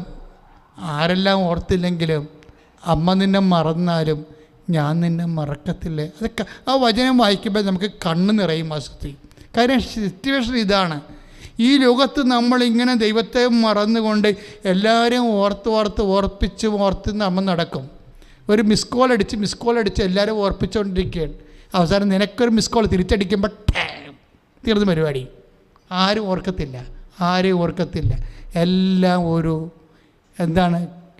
ഒരു അവനീ വാഴ്വ കിനാവ് കഷ്ടമെന്ന് പറഞ്ഞ പോലെ പോകും. ഒരു കിനാവിൻ്റെ ബാധ്യത ഇതുപോലെ ഓർമ്മ പോലും ഉണ്ടാകത്തില്ല. അതുകൊണ്ടാണ് ഈ 49:15 ഒന്ന് വായിച്ചേ. മുലകുടിക്കുന്ന കുഞ്ഞിനെ അമ്മയ്ക്ക് മറക്കാനാവുമോ? ഐസയ 49:15. മുലകുടിക്കുന്ന കുഞ്ഞിനെ അമ്മയ്ക്ക് മറക്കാനാവുമോ? പുത്രനോട് പെറ്റമ്മ കരുണ കാണിക്കാതിരിക്കുമോ? അവൾ മറന്നാലും ഞാൻ നിന്നെ മറക്കുകയില്ല. ഒരു ബില്യൺ വചനമാണത്, അല്ലേ? അതായത് അമ്മ നിന്നെ മറന്നാലും ഞാൻ നിന്നെ മറക്കില്ലെന്ന് പറഞ്ഞ ദൈവത്തെ ഒരു മനുഷ്യൻ മറക്കുന്നിടത്ത് വെച്ച് അവൻ മരിച്ചിരിക്കും. ശ്രദ്ധിക്കണേ. ഹല്ലേലൂയ, ഹല്ലേലൂയ, ഹല്ലേലൂയ, ഹല്ലേലൂയ.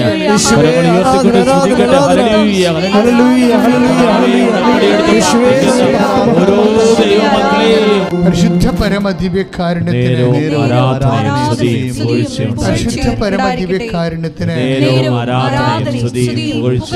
മക്കളെ, ഉടമ്പടി എടുത്ത ആൾക്കാരെല്ലാവരും മനസ്സിൽ വരുന്ന തോന്നലുകളെ എപ്പോഴും ശ്രദ്ധിക്കണം. മനസ്സിൽ വരുന്ന തോന്നലില്ലേ? ഇപ്പോൾ മെലിൻഡ ചേച്ചിക്ക് വന്ന എന്താ തോന്നൽ? എൻ്റെ കാലിൽ ഉടമ്പടി തൈലം പുരട്ടിയാൽ, മകൻ്റെ കാലിനെ ഈശോയിൽ ഓർത്തുകൊണ്ട് പുരട്ടിയാൽ കർത്താവ് അവനെ സുഖപ്പെടുത്തും. ആ തോന്നൽ അവർക്ക് എവിടുന്ന് വന്നതാണ്? അത് അച്ഛൻ എന്താ പറഞ്ഞത്? യേശുവുമായി ഐക്യപ്പെട്ടത് മൂലം ഉണ്ടായതാണ്. യേശുവുമായിട്ട് ഐക്യപ്പെടുന്ന വചനം ഏതാണ്? 6:17. 1 കൊറിന്ത്യസ് 6:17. കർത്താവുമായി സംയോജിക്കുന്നവൻ അവിടുത്തോട് ഏകാത്മാവായി തീരുന്നു. Praise the Lord. അപ്പോൾ എന്ത് സംഭവിക്കുന്നതാണ് ഞാൻ പറഞ്ഞത്? 1 കൊറിന്ത്യസ് 2:15 എന്താ പറഞ്ഞത്? ഞങ്ങളാകട്ടെ മനുഷ്യൻ എല്ലാ കാര്യങ്ങളും വിവേചിച്ചറിയുന്നു, അവനെ വിധിക്കാൻ ആർക്കും സാധിക്കുകയില്ല. കർത്താവിനെ പഠിപ്പിക്കാൻ തക്കവിധം അവിടുത്തെ മനസ്സറിഞ്ഞവൻ ആരുണ്ട്? ഞങ്ങളാകട്ടെ ക്രിസ്തുവിൻ്റെ മനസ്സറിയുന്നു. ഈ ക്രിസ്തുവിൻ്റെ മനസ്സറിയാൻ കഴിയാതിരുന്നതാണ് യോഹന്നാൻ്റെ സുവിശേഷത്തിൽ 6:6 പറയണത്. എന്താണ്? എന്ത് ചെയ്യണമെന്ന് അവന് നേരത്തെ അറിയാമായിരുന്നു. ആ ക്രിസ്തുവിൻ്റെ മനസ്സാണ് അപ്പോസ്തലന്മാർ അറിയേണ്ടിയിരുന്നത്. പക്ഷെ അറിയണമെങ്കിൽ എന്ത് ചെയ്യണം? അവനുമായിട്ട് ഐക്യപ്പെടണം. അപ്പോൾ ഈ വിഷയത്തിൽ ക്രിസ്തുവിൻ്റെ മനസ്സിൽ എന്താണ് ഉള്ളത്? ഇപ്പം നിൻ്റെ കുടുംബം, നിൻ്റെ ലോണ്, അല്ലെങ്കിൽ നിൻ്റെ വീട്, അല്ലെങ്കിൽ നിങ്ങൾക്ക് വഴി കിട്ടാത്ത അവസ്ഥ, അല്ലെങ്കിൽ നീ ഉടമ്പടി വെച്ച വ്യത്യസ്തങ്ങളായ കാര്യങ്ങൾ, ഈ വിഷയങ്ങൾക്കെല്ലാം ഈ വിഷയങ്ങൾക്കെല്ലാം ഒരു പരിഹാര മാർഗമുണ്ട്. നീ ഉടമ്പടി കൃത്യമായി ചെയ്ത് അവനോട് വിശ്വാസം കാണിച്ച്, പിന്നെ വിശ്വാസം മാത്രമല്ല, വിശ്വാസം കൊണ്ട് ചില കാര്യങ്ങൾ, ഇപ്പം ഞാൻ കഴിഞ്ഞ ദിവസങ്ങളിവിടെ പറയുന്നേ, ഇപ്പോൾ ഒരു കോഴിമുട്ട, ഒരു കുയിലിൻ്റെ മുട്ട, പാടുന്ന കുയിലിൻ്റെ മുട്ട വിരിയണത് 10 ദിവസം കൊണ്ടാണ്. 10 ദിവസം. ഒരു കോഴിമുട്ട വിരിയണത് 21 ദിവസം കൊണ്ടാണ്. ഒരു ഒട്ടകപ്പക്ഷിയുടെ മുട്ട വിരിയണത് 44 ദിവസമാണ്. 44 ദിവസവും പിന്നെ ഒരു കുറച്ച് മിനിറ്റും കൊണ്ട് അത് വിരിയത്തുള്ളൂ. ഇനി ആബർഡോസിൻ്റെ ഒരു പക്ഷിയുണ്ട്. അയ്യോ, അത് ഭയങ്കര സാധനം. ഒരു വേട്ടക്കാരൻ പക്ഷിയാണ്. കണ്ടാൽ അത്ര കുഴപ്പം, ഒരു വെള്ളയും ചാരയും കൂടിയ ഒരു പക്ഷിയാണ്. നമ്മുടെ മഞ്ഞുനാടുകളിലേക്ക് അതുള്ളൂ. ആൽബർട്ടോസ് പക്ഷിയുടെ മുട്ട വിരിയണ 85 ദിവസം വേണം. ഏതാണ്ട് ഇതുപോലെയാണ് വചനത്തിൻ്റെ അവസ്ഥ. ചില വചനങ്ങൾ നമ്മുടെ വിശ്വാസം കൊണ്ട് വിരിയും. ചില വചനങ്ങൾ ഈ ശതാധിപൻ്റെ പോലെ ഇത്തിരി കടുത്ത വിശ്വാസം വേണം. ചില വചനങ്ങൾ വിശ്വാസം കൊണ്ടും വിരിയത്തില്ല, പിന്നെയും സമയമെടുക്കും. അതാണ് ഈ 10 ദിവസത്തിൽ സംഭവിച്ചിരിക്കുന്നത്. 10 ദിവസത്തിന് എന്താ സംഭവിച്ചിരിക്കുന്നത്? അങ്ങനെ പറഞ്ഞതാണ്, കർത്താവാണ്, നിങ്ങൾ ജീവിക്കുന്ന ദൈവത്തിൻ്റെ പുത്രനായ മിശിഹായാണെന്ന് ഈശോയെക്കുറിച്ച് പറഞ്ഞതാണ്. പക്ഷേ പിറ്റേ ദിവസം ക്രിസ്തു ക്രൂശിക്കപ്പെടുമെന്ന് പറഞ്ഞപ്പോൾ തന്നെ പുള്ളിയുടെ ഐസി അടിച്ചുപോയി. പുള്ളിയെല്ലാം മറന്നുപോയി. ഇന്നലെ പറഞ്ഞ എല്ലാം മറന്നുപോയി. ഒരു വിശ്വാസം പ്രഖ്യാപിച്ചാൽ ആ വിശ്വാസം ശിഥിലമാകാൻ ഒരു സഹനം മതിയാകും. U got the point. ഞാൻ പറഞ്ഞ മനസ്സിലായോ നിങ്ങൾക്ക്? നമ്മൾ എത്ര വിശ്വാസം പ്രഖ്യാപിച്ചാലും ആ വിശ്വാസം ഒരു നിമിഷം ശിഥിലമാകാൻ ഒരു സഹനം മതിയാകും. ഈ സഹനത്തിന് ഭയങ്കര വല്ലാത്ത റോളാണ്. സഹനം വരുമ്പോൾ ഓർക്കുക, അപ്ഗ്രഡേഷൻ വരാൻ പോകുന്നുണ്ട്, വിശ്വാസം ടെസ്റ്റ് ചെയ്യാൻ പോകുന്നുണ്ട്. അപ്പം തന്നെ കയ്യോടെ പത്രോസ് പതറിപ്പോയി. കർത്താവേ, അങ്ങയ്ക്കിത് സംഭവിക്കാതിരിക്കട്ടെ. അത് ഉൾക്കൊള്ളാൻ പറ്റത്തില്ലെന്ന് പത്രോസിനെ. ദൈവത്തിൻ്റെ ദൈവിക പദ്ധതിയോട് ആ മനുഷ്യന് വിശ്വാസമുണ്ട്, പക്ഷെ ദൈവിക പദ്ധതി ഉൾക്കൊള്ളാൻ പറ്റണില്ല. ഇതല്ലേ എല്ലായിടത്തെയും പ്രശ്നം. ഭയങ്കര വിശ്വാസമുണ്ട്, പക്ഷെ ദൈവിക പദ്ധതി ഉൾക്കൊള്ളാൻ പറ്റണില്ല. നിനക്കിത് സംഭവിക്കാതിരിക്കട്ടെ. കർത്താവിൻ്റെ കുരിശുബന്ധത്തിൽ നിന്നും അതുപോലെ ഉണ്ടാകുന്ന മഹത്വം ഉയർത്തുന്നേപ്പിൽ നിന്നും ദൈവമഹത്വത്തിൽ നിന്നും എല്ലാം പത്രോസ് പതുക്കെ ഈശോനെ മാറ്റാൻ പോവുകയാണ്. അപ്പോഴാണ് ഈശോ പറഞ്ഞത്, നീ എൻ്റെ പുറകിൽ പോകാൻ പറഞ്ഞത് ഇല്ലേ? അപ്പോൾ ഇതിൻ്റെ വിഷയം എന്ന് പറയണത് എന്താണ്? ഇനി ഈ പത്രോസ് തന്നെ ഇപ്പം നമ്മൾ കർത്താവിൻ്റെ വചനം ഇവിടെ എന്ത് പറ്റി? കഠിനമായിപ്പോയി. പത്രോസിൻ്റെ വചനം അപ്പം അതായത് മറ്റ് ഈ കോഴിമുട്ടയും കുയിലിൻ്റെ മുട്ടയും പോലെ അല്ല ഒട്ടകപ്പക്ഷിയുടെ മുട്ട. അതിന് കഠിനമുള്ളതാണ്. അതിന് 44 ദിവസം എടുക്കും വിരിയാൻ. അപ്പോൾ ഇത് കട്ടി കൂടി മനുഷ്യപുത്ര ശത്രുകാര്യങ്ങൾ ഏൽപ്പിക്കുമെന്ന് പറഞ്ഞപ്പോൾ അവനെ പീഡിപ്പിക്കും, വധിക്കും, അവൻ മരിക്കുമെന്ന് പറഞ്ഞപ്പോൾ അതിനെ ഉൾക്കൊള്ളാൻ, ദൈവിക പദ്ധതി ഉൾക്കൊള്ളാൻ പത്രോസിനെ പറ്റണില്ല. പത്രോസിന് ആ വചനം കഠിനമായിപ്പോയി. കഠിനമായി പോയെങ്കിലും കർത്താവ് പത്രോസിനെ കളഞ്ഞില്ല. ഇത്തിരി സിലബസ് ഇത്തിരി കട്ടിയായി പോയെന്ന് പറഞ്ഞുകൊണ്ട് നീ ഇനി പഠിക്കേണ്ടെന്നൊന്നും പറഞ്ഞില്ല, വീട്ടിൽ നിൽക്കടാന്ന് പറഞ്ഞില്ല. കുറേ ആൾക്കാരോട് പറഞ്ഞ് പോയിക്കൊള്ളാൻ പറഞ്ഞു, സ്കൂൾ വിട്ട് പോയിക്കൊള്ളാൻ പറഞ്ഞായിരുന്നു.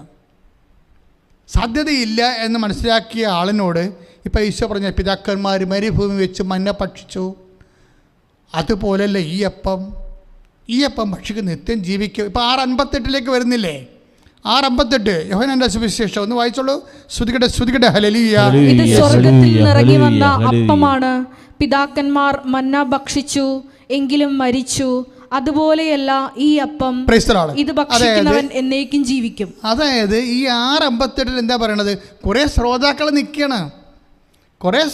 നിൽക്കുന്നുണ്ട്. അവരോട് എന്താ ഈശോ പറയണത്?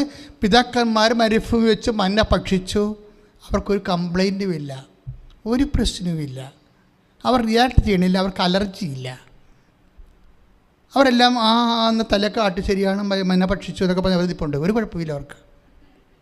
അടുത്ത വചനം എന്താ പറയുക കർത്താവ്? അതായത് പിതാക്കന്മാർ മരുഭൂമിച്ച് മന്ന ഭക്ഷിച്ചു, എങ്കിലും മരിച്ചു.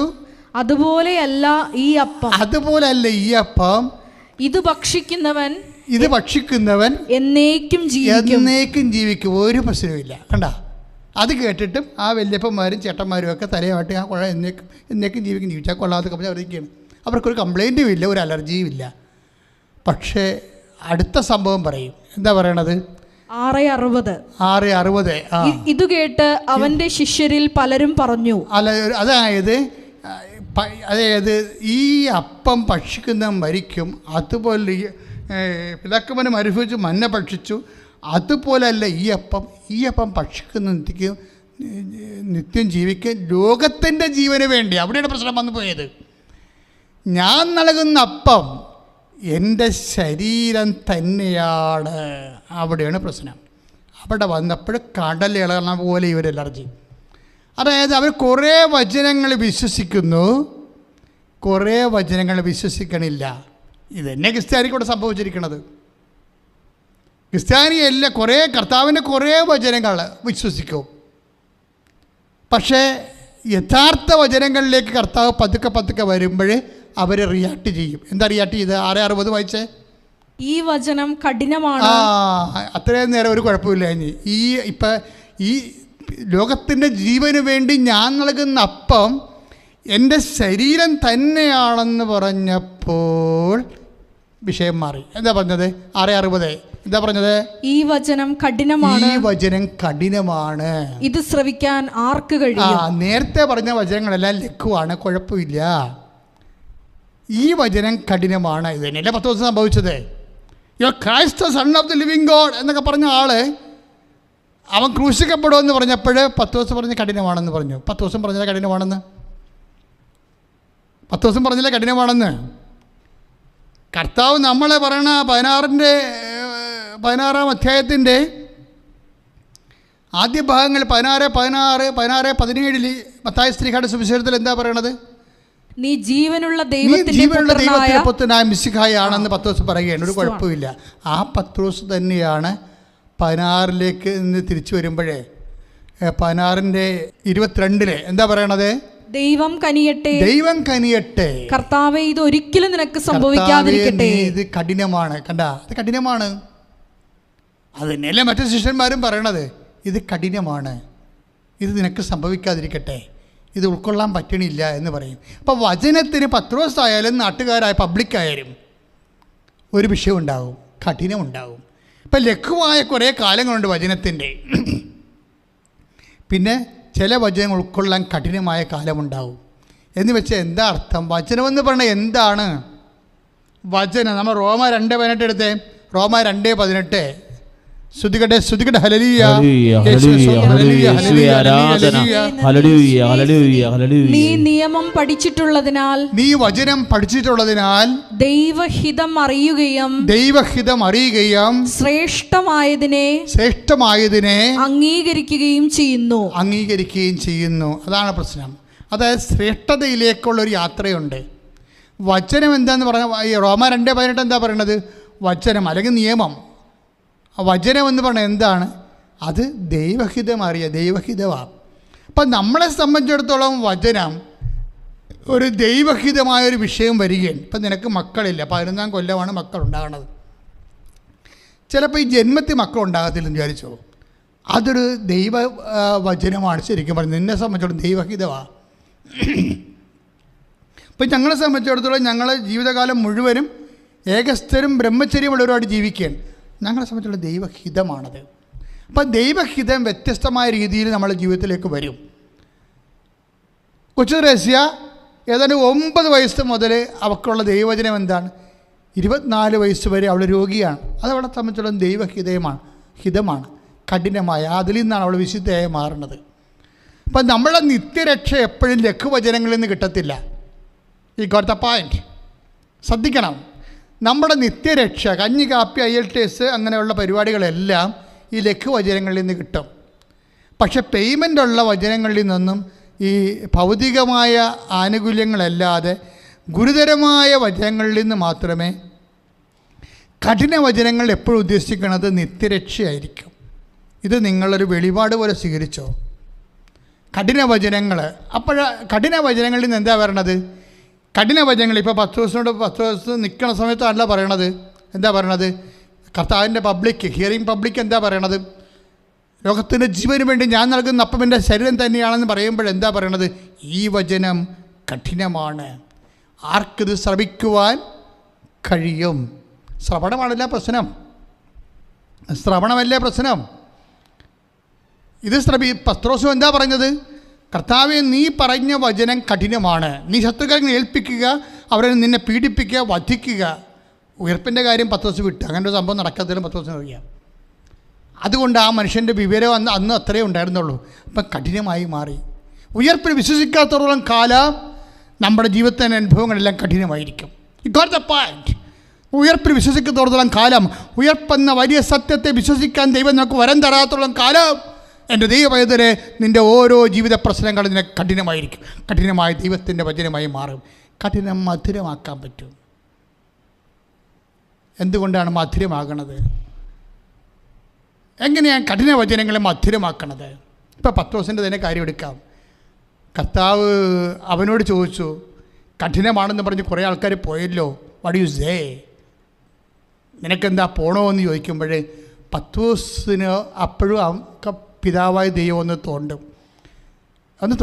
എന്താ പറയണത്? കർത്താവേ, ഞങ്ങൾ അങ്ങനെ പോകത്തില്ല. എന്താ കാര്യം? ഞങ്ങൾ ആരുടെ പക്കലേക്ക് പോകും? എന്താ കാര്യം? നിത്യജീവന്റെ വചനങ്ങൾ. ആ ഭാഗം വായിച്ചോളൂ. ശ്രദ്ധിക്കട്ടെ. യോഹന്നാൻ 6:68. ശിമയോൻ പത്രോസ് മറുപടി പറഞ്ഞു, കർത്താവേ, ഞങ്ങൾ ആരുടെ അടുത്തേക്ക് പോകും? ഞങ്ങൾ ആരുടെ അടുക്കിലേക്ക് പോകും? നിത്യജീവന്റെ വചനങ്ങൾ നിന്റെ പക്കലുണ്ട്. Praise the Lord. കണ്ടാ പത്രോസ് ലൈനിൽ വന്ന കണ്ടാ എന്താ പറയണത്? ഞങ്ങൾ എത്ര വചനം കഠിനമായാലും, എത്ര പേര് നിന്നെ ഇട്ടിട്ട് പോയാലും ഞങ്ങൾ പോകത്തില്ല. ഒരു കാരണമുണ്ട്. എന്താണ്? ഈ കഠിന വചനങ്ങളിലാണ് കർത്താവെ നിത്യത നീ ഒളിപ്പിച്ച് വെച്ചിരിക്കണത്. പക്ഷെ ഭയങ്കര ഗ്രേറ്റ് വെളിപാടാണ് ഈശോ പത്രോസിന് കൊടുത്തത്. അതായത് നമ്മളുടെ കഠിനാനുഭവങ്ങൾ ഓർക്കുക. ചില ആൾക്കാർ ഓർക്കും കർത്താവ് അവർ 10 കൊല്ലം തളർന്ന് കിടന്നല്ല, എന്തുമാത്രം കൈയും കാലുമൊക്കെ ഉണ്ടായിരുന്ന കാലത്ത് അവർ പള്ളി കുർബാന മുടക്കാത്ത ആളാണ്. ഇപ്പോൾ വന്നിരിക്കണ മരുമക്കളും നോക്കണില്ല, മക്കളും നോക്കണില്ല, അവർ തൂറും മുള്ളുമൊക്കെ കട്ടിലേ തന്നെയാണ്. 10 കൊല്ലം ഇത്രയും ദൈവവേദന പിടിച്ച് നടന്ന ആൾക്കാരുടെ അവസ്ഥ ഇങ്ങനെയാണെങ്കിൽ പിന്നെ ഞങ്ങളൊക്കെ എന്തെങ്കിലും നടക്കണമെന്ന് പറഞ്ഞിട്ട് കുറേ ആൾക്കാർ പശ്ചാത്തല വർത്തമാനം പറഞ്ഞ് നടക്കും. പക്ഷേ അവർ കഠിന വചനങ്ങളിലൂടെ പോവുകയാണ്. എന്താണ്? അവരുടെ ആ കിടപ്പിലാണ് നിത്യത ഇരിക്കണത്. നിത്യത. അതാ 10 ദിവസം അത് പെട്ടെന്ന് കിട്ടി. ദൈവത്തിനെ ശ്രദ്ധിക്കുക. നിനക്ക് ജോലി കിട്ടിയത് കൊണ്ടോ വീട് കിട്ടിയതുകൊണ്ടോ നീ 10 പിള്ളേരെ പ്രസവിച്ചത് കൊണ്ടോ അല്ല ഇരിക്കണത്. നിൻ്റെ നിത്യത ഇരിക്കണത് നീ വചനത്തിന് കഠിനമായ സാഹചര്യങ്ങളെ, കഠിനമായ അനുഭവങ്ങളെ, കഠിനമായ ദൈവഹിതങ്ങളെ, കഠിനമായ ദൈവവചനങ്ങളെ, ജീവിതത്തിൽ വരുന്ന ദൈവവചനങ്ങളോട് നീ എന്ത് നിലപാടെടുത്തു എന്നുള്ളതാണ്. 10 ദിവസം പറയണത് കൊന്നാലും ഞങ്ങൾ ഒരിടത്തും പോകത്തില്ല. എന്താ കാര്യം? നിത്യജീവൻ്റെ വചനങ്ങളാണ്. അത് കഠിനമാണ്, പക്ഷെ അത് ഈ ലോകത്തുള്ള ജീവിതത്തിന് വേണ്ടിയുള്ളതല്ല. വചനം കഠിനമാണ്, പക്ഷേ ഈ ലോകത്തുള്ള ജീവിതത്തിന് വേണ്ടിയുള്ളതല്ല. ഈ സമയം എന്താ സംഭവിക്കണത്? പത്രോസ് എപ്പോഴും എന്ത് പറഞ്ഞാലും അവിടെ ഒരു പിതാവിൻ്റെ സാന്നിധ്യം ഉണ്ടാകും. എന്താ കാര്യം? പത്രോസിനോട് പണ്ട് ഈശോ പറഞ്ഞിട്ടുണ്ട്, നീ ക്രിസ്തുവാണ്, ദൈവത്തിൻ്റെ പുത്രനായ മിശിഹായാണെന്ന് പറയുമ്പോഴേ എന്താണ് പറഞ്ഞത്? 16:16 ഇപ്പം താഴെ സുവിശേഷത്തിൽ എന്താ പറഞ്ഞത്? ഇത് നിനക്ക് വെളിപ്പെടുത്തിയത് എൻ്റെ പിതാവാണ്. അപ്പം പിതാവാണ് വെളിപ്പെടുത്തുന്നതിൻ്റെ ആളെന്ന് മനസ്സിലായില്ലേ? ഈ നമ്മൾക്ക് മനസ്സിലാകാത്ത സങ്കീർണമായ ജീവിത പ്രശ്നങ്ങളുടെ സത്യസന്ധത നമുക്ക് വെളിപ്പെടുത്തി തരണത് പിതാവാണ്. ചില കഠിന വചനങ്ങളെ നമുക്ക് വെളിപ്പെടുത്തി തരണത്, അർത്ഥം പറഞ്ഞു തരണത് പിതാവാണ് യേശുവിലൂടെ സംസാരിക്കുന്നത് എന്ന് യേശു തന്നെ പറഞ്ഞിട്ടുണ്ട്. പക്ഷേ ഞാനിവിടെ ഓർക്കാൻ ആഗ്രഹിക്കുന്നത് എന്താണെന്നറിയാവോ? ഈശോ എന്തുകൊണ്ട് പത്രോസ് പറഞ്ഞ് കഠിനമാണെന്ന് പറഞ്ഞല്ലോ. ആദ്യം പറഞ്ഞില്ലേ ഇത് നിനക്ക് സംഭവിക്കാതിരിക്കട്ടെ എന്ന് പറഞ്ഞാൽ ഈ വചനം കഠിനമാണെന്ന് തന്നെയാണ് എൻ്റെ അർത്ഥം. നീ ഇപ്പം പറഞ്ഞ വചനം നിനക്ക് കഠിനമാണെന്ന്. അപ്പോഴെന്ത് പറ്റി? മറ്റുള്ളവരും പറഞ്ഞ് ഈ ലോകത്തിന് ജീവന് വേണ്ടി ഞാൻ നൽകുന്ന അപ്പം എൻ്റെ ശരീരം തന്നെയാണെന്ന് പറഞ്ഞപ്പോഴും അവർ പറഞ്ഞ് ഇത് കഠിനമാണ്, ഞങ്ങൾ പോകണമെന്ന് പറഞ്ഞ്. പത്രോസും പറഞ്ഞ് ഇത് കഠിനമാണ് എന്ന് പറഞ്ഞപ്പോൾ സത്താനെ നിൻ്റെ പുറകിൽ പോയി നിൽക്കാൻ പറഞ്ഞു. പുറകിൽ പോയി നിൽക്കണത് എന്തിനാണ്? നീ ചെകുത്താനാണ്, ഇനി എന്നെ അനുഗമിക്കാൻ പറഞ്ഞു. രണ്ടാമത് കർത്താവ് മുമ്പേ ഞാൻ എൻ്റെ ആടുകൾക്ക് മുമ്പേ പോകുമെന്നല്ലേ പറഞ്ഞത്. അപ്പോൾ 10 ദിവസം പുറകിലല്ലേ നിൽക്കേണ്ടത്? 10 ദിവസം മുമ്പിൽ കിടന്നല്ലേ കുഴപ്പമായി പോയത്. അതുകൊണ്ട് 10 ദിവസം എന്നെ പുറകെ നിൽക്കുക, എന്നെ അനുഗമിക്കുക, എൻ്റെ വചനം കേട്ട് മനസ്സിലാക്കാൻ പറഞ്ഞു. അവനോട് പോകാൻ പറഞ്ഞില്ല, കാര്യം അവൻ പോകത്തില്ലെന്ന് പറഞ്ഞായിരുന്നു. ഞാൻ ആരുടെ പക്കലേക്ക് പോകുമെന്ന് ചോദിച്ചായിരുന്നു. അപ്പോൾ അപ്പനോട് ഈശോ പറഞ്ഞു, അപ്പാ അവൻ പോകത്തില്ല കേട്ടോ, പക്ഷെ പാവത്തിന് വചനം കഠിനമാണെന്ന് പറഞ്ഞു. വേറെ കുറേ ആൾക്കാർ പോയപ്പാ, അവർക്ക് കഠിനമാണെന്ന് പറഞ്ഞ് പോയി, പക്ഷേ ഇവൻ പോകത്തില്ല, അവൻ പോകത്തില്ലെന്ന് പറഞ്ഞിട്ടുണ്ട്. അതുകൊണ്ട് ഞാൻ എന്നോട് പുറകെ നിൽക്കാൻ പറഞ്ഞിട്ടുണ്ട്. ഇനി എന്താ ചെയ്യേണ്ട അപ്പാന്ന് ചോദിക്കുമ്പോൾ അപ്പം പറയും അവനെ താബോറിലോട്ട് വിളിച്ചുകൊണ്ട് വരാൻ പറയും. പിറ്റേ ദിവസമാണ് താബോറിൽ പോണത്. താബോറിൽ പോകുമ്പോൾ ഉയർപ്പ് എന്താണെന്ന് കാണിച്ചു കൊടുക്കും. ഇന്നലെ പറഞ്ഞില്ലേ 3-ാം ദിവസം ഉയർത്ത് നിൽക്കുമെന്ന് പറഞ്ഞില്ലേ? ആ ഉയർപ്പിൽ ഇവരങ്ങോട്ട് തിളങ്ങും. ഇവൻ്റെ വിശ്വദൈവീക രൂപം അങ്ങോട്ട് കാണുമ്പോൾ പത്രോസിൻ്റെ ഓർമ്മ പോകും. പത്രോസിൻ്റെ അഭിഷേകം ഉണ്ടായിട്ട് പറഞ്ഞു നമ്മളിവിടെ ആയിരിക്കണം നല്ലതാണെന്ന് പറയും. അപ്പോൾ പറയും നല്ലതും ചീത്തയൊക്കെ പിന്നെ പറയാം, ഒരു കാര്യം ഒരിക്കൽ പറയാനുണ്ടെന്ന് അപ്പം പറയും. ഇവൻ എൻ്റെ മകനാണ്, ഇവനെ നീ കേൾക്കണം. കേൾക്കാത്ത കുറേ ആൾക്കാർ കഠിനമാണെന്ന് പറഞ്ഞു പോയി. നീ കഠിനമായിട്ടും പോകാതെ നിൽക്കുന്നവനാണ്. അതുകൊണ്ട് ഇവനെ കേൾക്കാനുള്ള അഭിഷേകം ഞാൻ നിനക്ക് നൽകുന്നു. ദൈവപൈതലേ, നിൻ്റെ ദൈവം നിനക്ക്, ദൈവപിതാവ് നിനക്ക് നൽകുന്ന കഠിന ജീവിതാനുഭവങ്ങൾ കഠിന പദങ്ങളായിട്ട് നിനക്ക് മനസ്സിലായില്ലെങ്കിൽ അപ്പാ എന്ന് വിളിക്കണം. അപ്പാ ഇത് മനസ്സിലാക്കാനുള്ള കൃപയാൽ എന്നെ അഭിഷേകം ചെയ്യണമേ, എൻ്റെ കുടുംബത്തെ അഭിഷേകം ചെയ്യണമേ, അപ്പാ എന്നെ അനുഗ്രഹിക്കണമേ. ശ്രുതികടേ കഠിന വചനങ്ങള് മനസ്സിലാക്കാനുള്ള, അതനുസരിച്ച് പ്രവർത്തിക്കാനുള്ള വലിയ അഭിഷേകം ശ്രവണാഭിഷേകം കൂടി. കഠിന പദങ്ങൾക്ക് പ്രത്യേകമായ ശ്രവണാഭിഷേകം പിതാവായ ദൈവമാണ് നൽകണത്. 2 പ്രാവശ്യം പിതാവിൻ്റെ ഒരു സാന്നിധ്യം നമ്മുടെ വിശ്വാസ ജീവിതത്തിൽ വരുന്നുണ്ട്. അല്ലേ? 16:17 മത്തായി ശ്ലീഹായുടെ സുവിശേഷത്തിൽ എന്ന് പറഞ്ഞത് ശിമയോൻ ബാർ ജോന, it is not flesh and blood my father who reveals you. എന്താണ്? എൻ്റെ പിതാവാണ് നിനക്കിത് വെളിപ്പെടുത്തിയതെന്ന്. അതുതന്നെയാണല്ലോ വീണ്ടും വചനം കഠിനമായപ്പോൾ വീണ്ടും 17:5 പറയുന്നുണ്ട്. എന്താ പറയണത്? ഇത് നിനക്ക് സംഭവിക്കാതിരിക്കട്ടെ എന്ന് പത്രോസ് പറഞ്ഞിട്ട് വചനം കഠിനമാണെന്ന് പറയുമ്പോൾ പത്രോസിനോട് പറയും, ഇത് കഠിനമല്ല, നിനക്ക് ദൈവസ്നേഹം കിട്ടുമ്പോൾ ഇത് മനസ്സിലായിക്കൊള്ളൂ. വിശ്വാസം കൊണ്ട് മാത്രം എല്ലാ വചനവും മനസ്സിലാക്കാൻ പറ്റത്തില്ല. വിശ്വാസം കൊണ്ട് മാത്രം എല്ലാ അനുഭവങ്ങളെയും കഠിനാനുഭവങ്ങളെയും മധുരമാക്കാൻ പറ്റത്തില്ല. അതിന് ദൈവസ്നേഹം തന്നെ വേണമെന്ന് പറയും. അപ്പോഴത് പിതാവാണ് നമുക്ക് ദൈവസ്നേഹം തരണത്. എന്താ കാര്യം എന്നറിയാവോ? അതായത് വിശുദ്ധ മത്തായി യോഹന്നാൻ്റെ സുവിശേഷമില്ലേ 14:21 വായിച്ച്, എൻ്റെ കൽപ്പനകൾ സ്വീകരിക്കുകയും പാലിക്കുകയും ചെയ്യുന്നവനാണ് എന്നെ സ്നേഹിക്കുന്നത്. വായിച്ചോളൂ. എന്നെ സ്നേഹിക്കുന്നവനെ എൻ്റെ പിതാവും സ്നേഹിക്കും.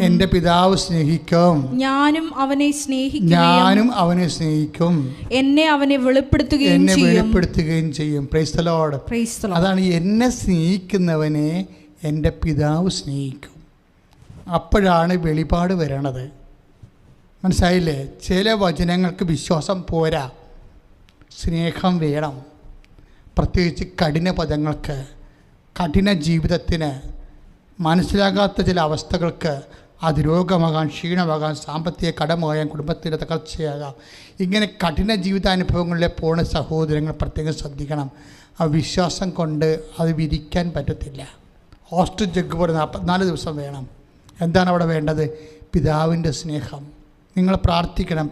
പ്രയാസം വരുമ്പോൾ നിങ്ങൾ പ്രാർത്ഥിക്കണം, അപ്പാ, സ്വർഗീയപ്പാ, കർത്താവിൻ്റെ വചനങ്ങൾ പാലിച്ചുകൊണ്ട് അപ്പൻ്റെ മഹത്വത്തിനായി ഞങ്ങൾ ജീവിക്കുമ്പോൾ അപ്പാ, അപ്പൻ്റെ സ്നേഹത്താൽ എന്നെ അഭിഷേകം ചെയ്യണമേ. ഒന്ന് പ്രാർത്ഥിച്ച്, അപ്പാ, സ്വർഗീയപ്പാ, ഈശോയുടെ വചനങ്ങൾ പാലിച്ചുകൊണ്ട് അപ്പൻ്റെ മഹത്വത്തിനായി ഞങ്ങൾ ജീവിക്കുമ്പോൾ പരിശുദ്ധ അമ്മയ്ക്ക് നൽകിയതുപോലെ കഠിനമായ ജീവിതാനുഭവങ്ങളെ അപ്പൻ്റെ തിരുമനസ് നിറവേറ്റിക്കൊണ്ട് ഇതാ കർത്താവിൻ്റെ ദാസിയെന്ന് പറയാനുള്ള പരമമായ പിതാവിനോടുള്ള സ്നേഹത്താൽ, ഈശോയോടുള്ള സ്നേഹത്താൽ, ആത്മാവിനോടുള്ള സ്നേഹത്താൽ എന്നെ അഭിഷേകം ചെയ്യണം.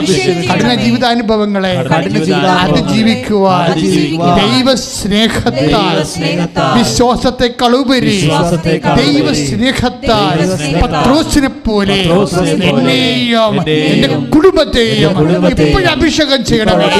ഇപ്പോഴഭിഷേകം ചെയ്യണം. ശ്രുതികട്ടെ, ശ്രുതികട്ടെ.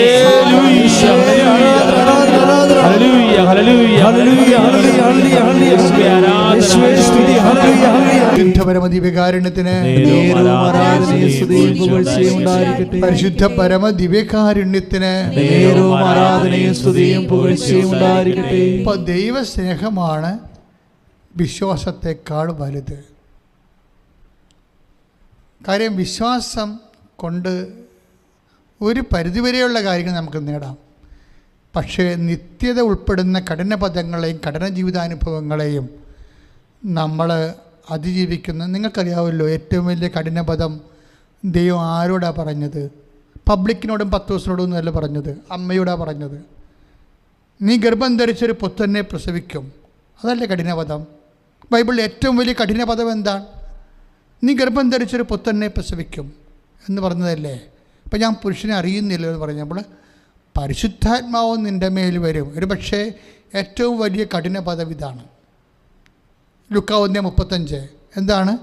പരിശുദ്ധാത്മാവ് നിൻ്റെ മേൽ വരും, അത്യുന്നതൻ്റെ ശക്തി നിന്നിൽ പ്രവർത്തിക്കും. അതാണ് പുരുഷനെ അറിയാതെ അൺറീസണബിളായിട്ട് മനുഷ്യൻ്റെ ബുദ്ധി യുക്തി നോക്കുമ്പോഴേ ഇത് കഠിനമാണ്. പക്ഷെ ആ കഠിന പദത്തോട് അമ്മ കൈവരിച്ച നിലപാട് കണ്ടില്ലേ? എന്താണ്? അപ്പം നീ പറയണത് കഠിനമാണ്, എനിക്കത് മനസ്സിലാവണില്ല.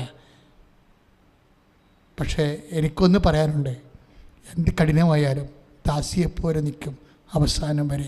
ശ്രുതികട്ടെ. ഹല്ലേലൂയ, ഹല്ലേലൂയ, അതാണ് മരിയൻ. ഈ പരിശുദ്ധാത്മാവ് ഈ കഠിന വചനത്തോട് അമ്മയുടെ നിലപാട് കേട്ട് കോരിത്തെരിച്ചു പോയ സ്വർഗത്തിലെ ഒരാളാണ് പരിശുദ്ധാത്മാവ്. കഠിന പദത്തോട്, ഈ കഠിന വചനങ്ങളോട്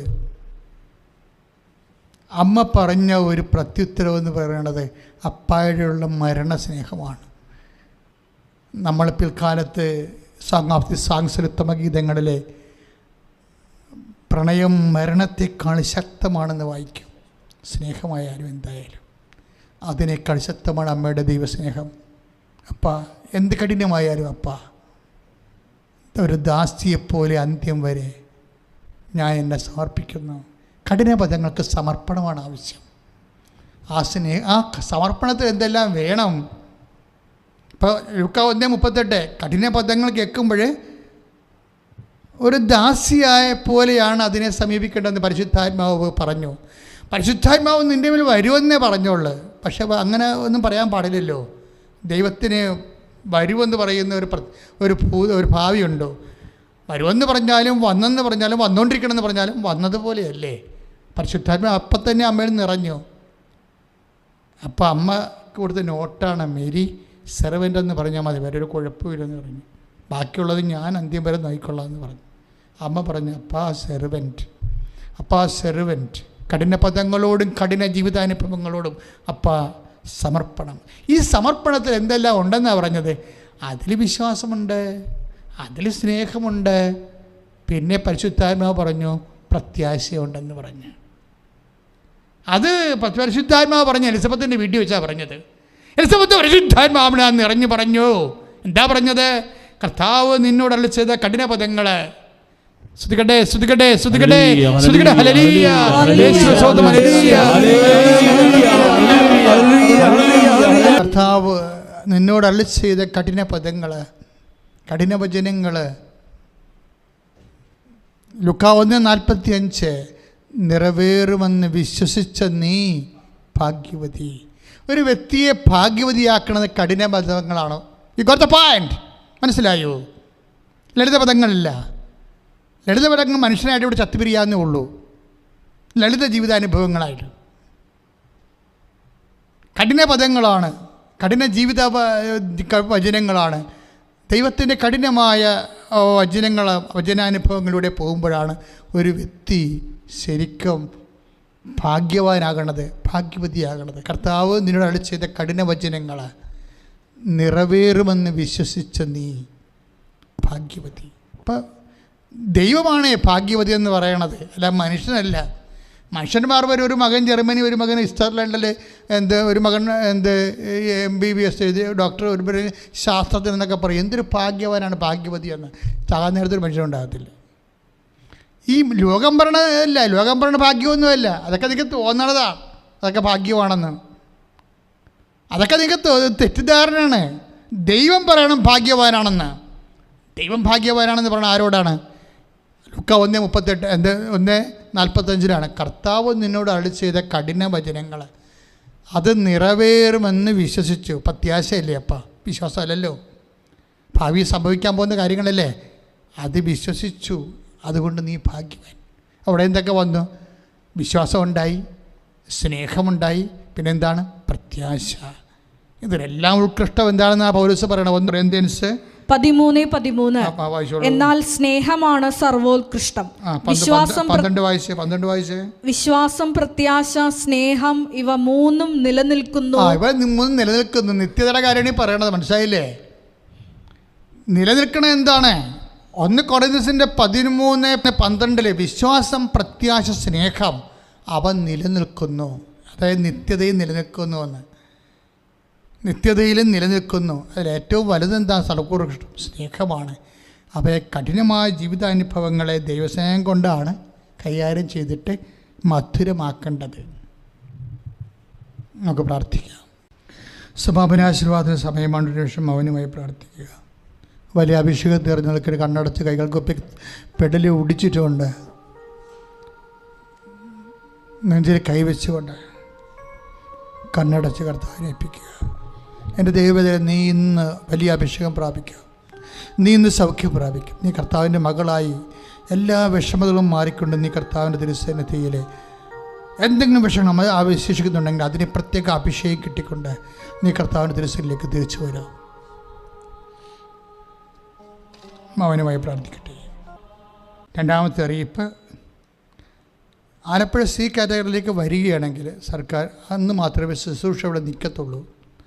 അല്ലാത്തപ്പോൾ എല്ലാ ദിവസങ്ങളും സി കാറ്റഗറിയിലേക്ക് വന്ന് ആലപ്പുഴ വന്നു പോയാൽ തീർച്ചയായിട്ടും ആ ദിവസങ്ങളിൽ ശുശ്രൂഷ കൃപാസന ഉണ്ടായിരിക്കുന്നതല്ല.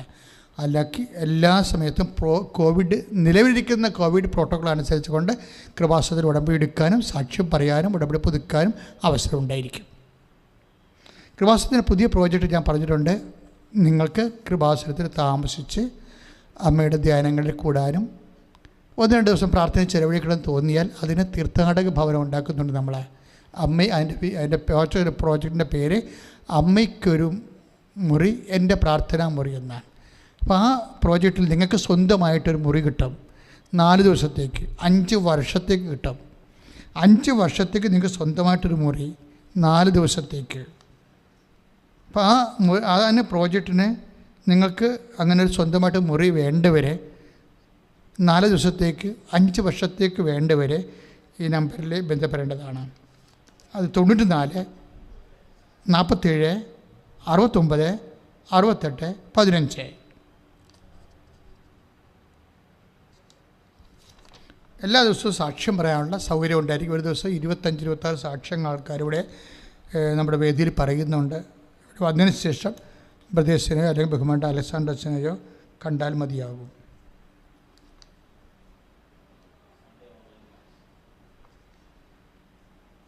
കൃപാസനത്തിൽ വരുന്നവരെ വാക്സിൻ ഡബിൾ ഡോസ് എടുത്തിട്ടുള്ളതോ RT-PCR നെഗറ്റീവ് സർട്ടിഫിക്കറ്റ് കാണിച്ചവരോ ആയിരിക്കണം. എല്ലാ സൺഡേയിലും 7 മണിക്ക് നമുക്ക് ഓൺലൈനിൽ പരിശുദ്ധ കുർബാന അർപ്പണം ഉണ്ടായിരിക്കും. ചിലപ്പോൾ ഒരു 10 മിനിറ്റൊക്കെ ചെയ്ത് ഈ ലൈനൊന്ന് ക്ലിയറായി വരാൻ സമയം എടുക്കുമ്പോൾ കറക്റ്റ് 7 മണിക്ക് നിങ്ങൾ വന്ന് നോക്കിയിട്ട് കണ്ടില്ലെന്ന് പറഞ്ഞ് പോകരുത്. വെയിറ്റ് ചെയ്യണം, പ്രാർത്ഥിച്ച് നോക്കുമ്പോൾ ഒരു 10 മിനിറ്റുള്ളത് ക്ലിയറായി കിട്ടും. ചിലപ്പോൾ 7 മണിക്ക് തന്നെ ശരിയായി കിട്ടും. ആദ്യമേ ലൈൻ കൊടുക്കുന്ന കാര്യമ്പോൾ അവർ ചിലപ്പം ടെക്നിക്കൽ പ്രോബ്ലംസ് ഉണ്ടാകും. അത് കഴിയുമ്പോൾ അത് ഓക്കെ ആവും. അപ്പം അതുകൊണ്ട് എല്ലാ ഞായറാഴ്ചയും കുർബാന ഓൺലൈൻ ഉണ്ടായിരിക്കുന്നതാണ്. എൻ്റെ സഹോദരന് കൂടണം. പുതിയ ഉടമ്പടി എടുക്കുന്നതിനും പുതുക്കുന്നതിനും ഓരോ ഘട്ടവും 20 പേര് വീതമാണ് മുൻകൂർ ഇപ്പോൾ സ്വീകരിച്ചുകൊണ്ടിരിക്കുന്നത്. 20 പേരെന്ന് വെച്ച് കഴിഞ്ഞാൽ ഒരു ഹോൾ 20ആണ്. നമുക്ക് 5-6 ഹോളുണ്ട്.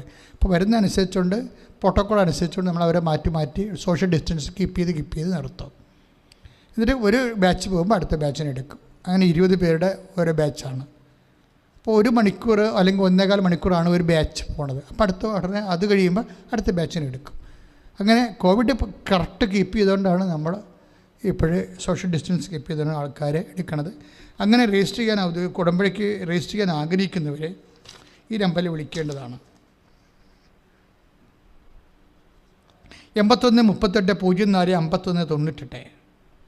രണ്ടാമത്തെ നമ്പർ 98 47 48 15 87. മൂന്നാമത്തെ നമ്പർ 90 74 68 45 74. ഈ 3 നമ്പറിലാണ് നിങ്ങൾ കോൺടാക്റ്റ് ചെയ്യേണ്ടത്. Praise the Lord. സമാപന ആശീർവാദം സ്വീകരിക്കാം. ദിവ്യകാരുണ്യ ഈശോ നമ്മളെ ആശീർവദിക്കാൻ പോകുന്നു. ഇരുകരങ്ങൾ ഉയർത്തിപ്പിടിച്ചുകൊണ്ട് അതിശക്തമായിട്ട് സ്തുതിക്കട്ടെ. ഇതാ ദിവ്യകാരുണ്യ ഈശോ നമ്മുടെ ഓരോരുത്തരുടെയും നിയോഗങ്ങൾ ഉടമ്പടിയിൽ നിങ്ങൾ സമർപ്പിച്ച് പ്രാർത്ഥിച്ചിട്ടുള്ളവർ, തീർത്ഥാടന ഉടമ്പടി എടുത്തിട്ടുള്ളവർ, ഓൺലൈൻ ഉടമ്പടി എടുത്തിട്ടുള്ളവർ, ലൈറ്റ് ക്യാൻഡിൽ പ്രയർ റിക്വസ്റ്റ് ഇട്ട് പ്രാർത്ഥിക്കുന്നവർ, തത്സമയ നിയോഗങ്ങൾ എല്ലാം ഓർത്ത് കരങ്ങൾ ഉയർത്തി അതിശക്തമായി സ്തുതിക്കട്ടെ. ഹല്ലേലൂയ ഹല്ലേലൂയ ഹല്ലേലൂയ ഹല്ലേലൂയ ഹല്ലേലൂയ ഹല്ലേലൂയ ഹല്ലേലൂയ ഹല്ലേലൂയ. ഈശോയെ ആരാധന. ഹല്ലേലൂയ ഹല്ലേലൂയ. കർത്താവേ, ഞങ്ങളെ അങ്ങ് സ്പർശിക്കുന്നതിനെ ഓർത്ത് നന്ദി പറയുന്ന കർത്താവേ. കർത്താവേ, തീരാ രോഗികളെ അങ്ങ് സുഖപ്പെടുത്തുന്ന നന്ദി പറയുന്ന കർത്താവേ. കർത്താവിന്റെ സാന്നിധ്യം വെളിപ്പെടുത്തുന്ന നന്ദി പറയുന്ന കർത്താവേ. കർത്താവേ, അങ്ങ് കൃപ ചൊരിയുന്നതിന് നന്ദി പറയുന്ന കർത്താവേ. ഉടമ്പടിയിൽ 6 നിയോഗങ്ങളുടെ മേൽ അങ്ങ് സ്പർശിക്കുന്നതിന് ദിവ്യകാരുണ്യ ശക്തി അങ്ങ് മുദ്ര ചെയ്ത് നന്ദി പറയുന്നു. അന്ന് കർത്താവേ, പരിശുദ്ധ അമ്മയുടെ പ്രത്യക്ഷീകരണം തിരുസഭ വിവേചനാധികാരത്തോടുകൂടി കർത്താവെ ഏറ്റെടുക്കുവാനും അമ്മയുടെ ഭക്തി ലോകം മുഴുവനും പ്രചരിക്കപ്പെടാൻ കൃപ ചൊരിയണമേ. കർത്താവെ, ശുശ്രൂഷയിലായിരുന്നു കൊണ്ട്, കർത്താവെ ലൈവിലായിരുന്നു കൊണ്ട് പങ്കെടുക്കുന്ന ഓരോ മക്കളെയും അങ്ങ് തൊടുന്നതിന്, സൗഖ്യപ്പെടുത്തുന്നതിന് നന്ദി പറയുന്നു. ഹല്ലേലൂയ ഹല്ലേലൂയ ഹല്ലേലൂയ. ശിരസ് നമിച്ച് ദിവ്യകാരുണ്യമേ എന്നുമെന്നും അങ്ങേക്കാരാധന. പരിശുദ്ധ പരമമാ ദിവ്യകാരുണ്യമേ എന്നുമെന്നും അങ്ങേക്കാരാധന. പരിശുദ്ധ പരമമാ ദിവ്യകാരുണ്യമേ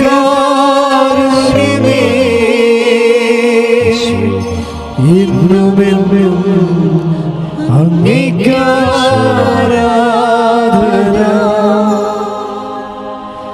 കൃപാസനം പ്രതിഷ്ഠീകരണ മധ്യസ്ഥ പ്രാർത്ഥന ഏറ്റുചൊല്ലാം. അമ്മേ പരിശുദ്ധമ്മേ, അമ്മേ പരിശുദ്ധമേ, ദൈവമാതാവേ, കൃപാസനത്തിലൂടെ ഞങ്ങൾക്കും ഞങ്ങളുടെ ദേശത്തിനും അമ്മ മാധ്യസം തേടി തന്ന എല്ലാ അനുഗ്രഹങ്ങൾക്കും കൃപകൾക്കും ഞങ്ങളിപ്പോൾ ഹൃദയം നിറഞ്ഞ് നന്ദി പറയുന്നു. സ്തുതിച്ച് പ്രാർത്ഥിക്കാം.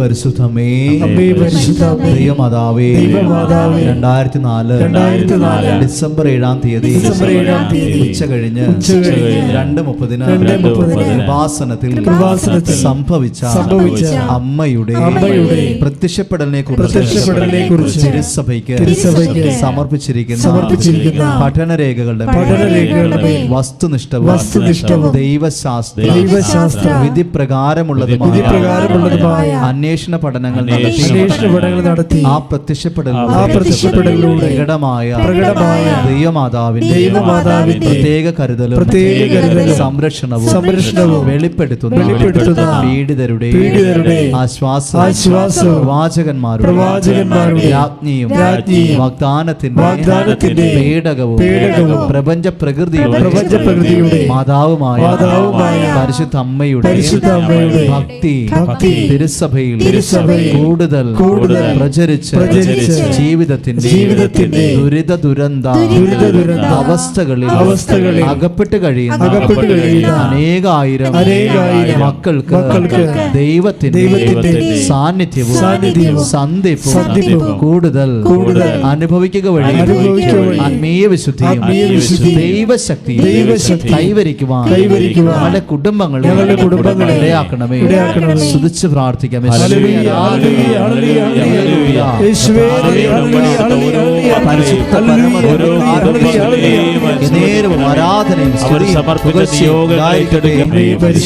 ഭൂസ്വർലോകങ്ങളുടെ രാജ്ഞിയായ അങ്ങേക്ക് ഭൗമ സംരക്ഷണത്തിന് പ്രപഞ്ച പ്രകൃതിയെ തന്നെ തിരുസഭ പ്രതിഷ്ഠിക്കുവാൻ ഈ പ്രത്യക്ഷീകരണം വഴി ഇടയാക്കണമേ.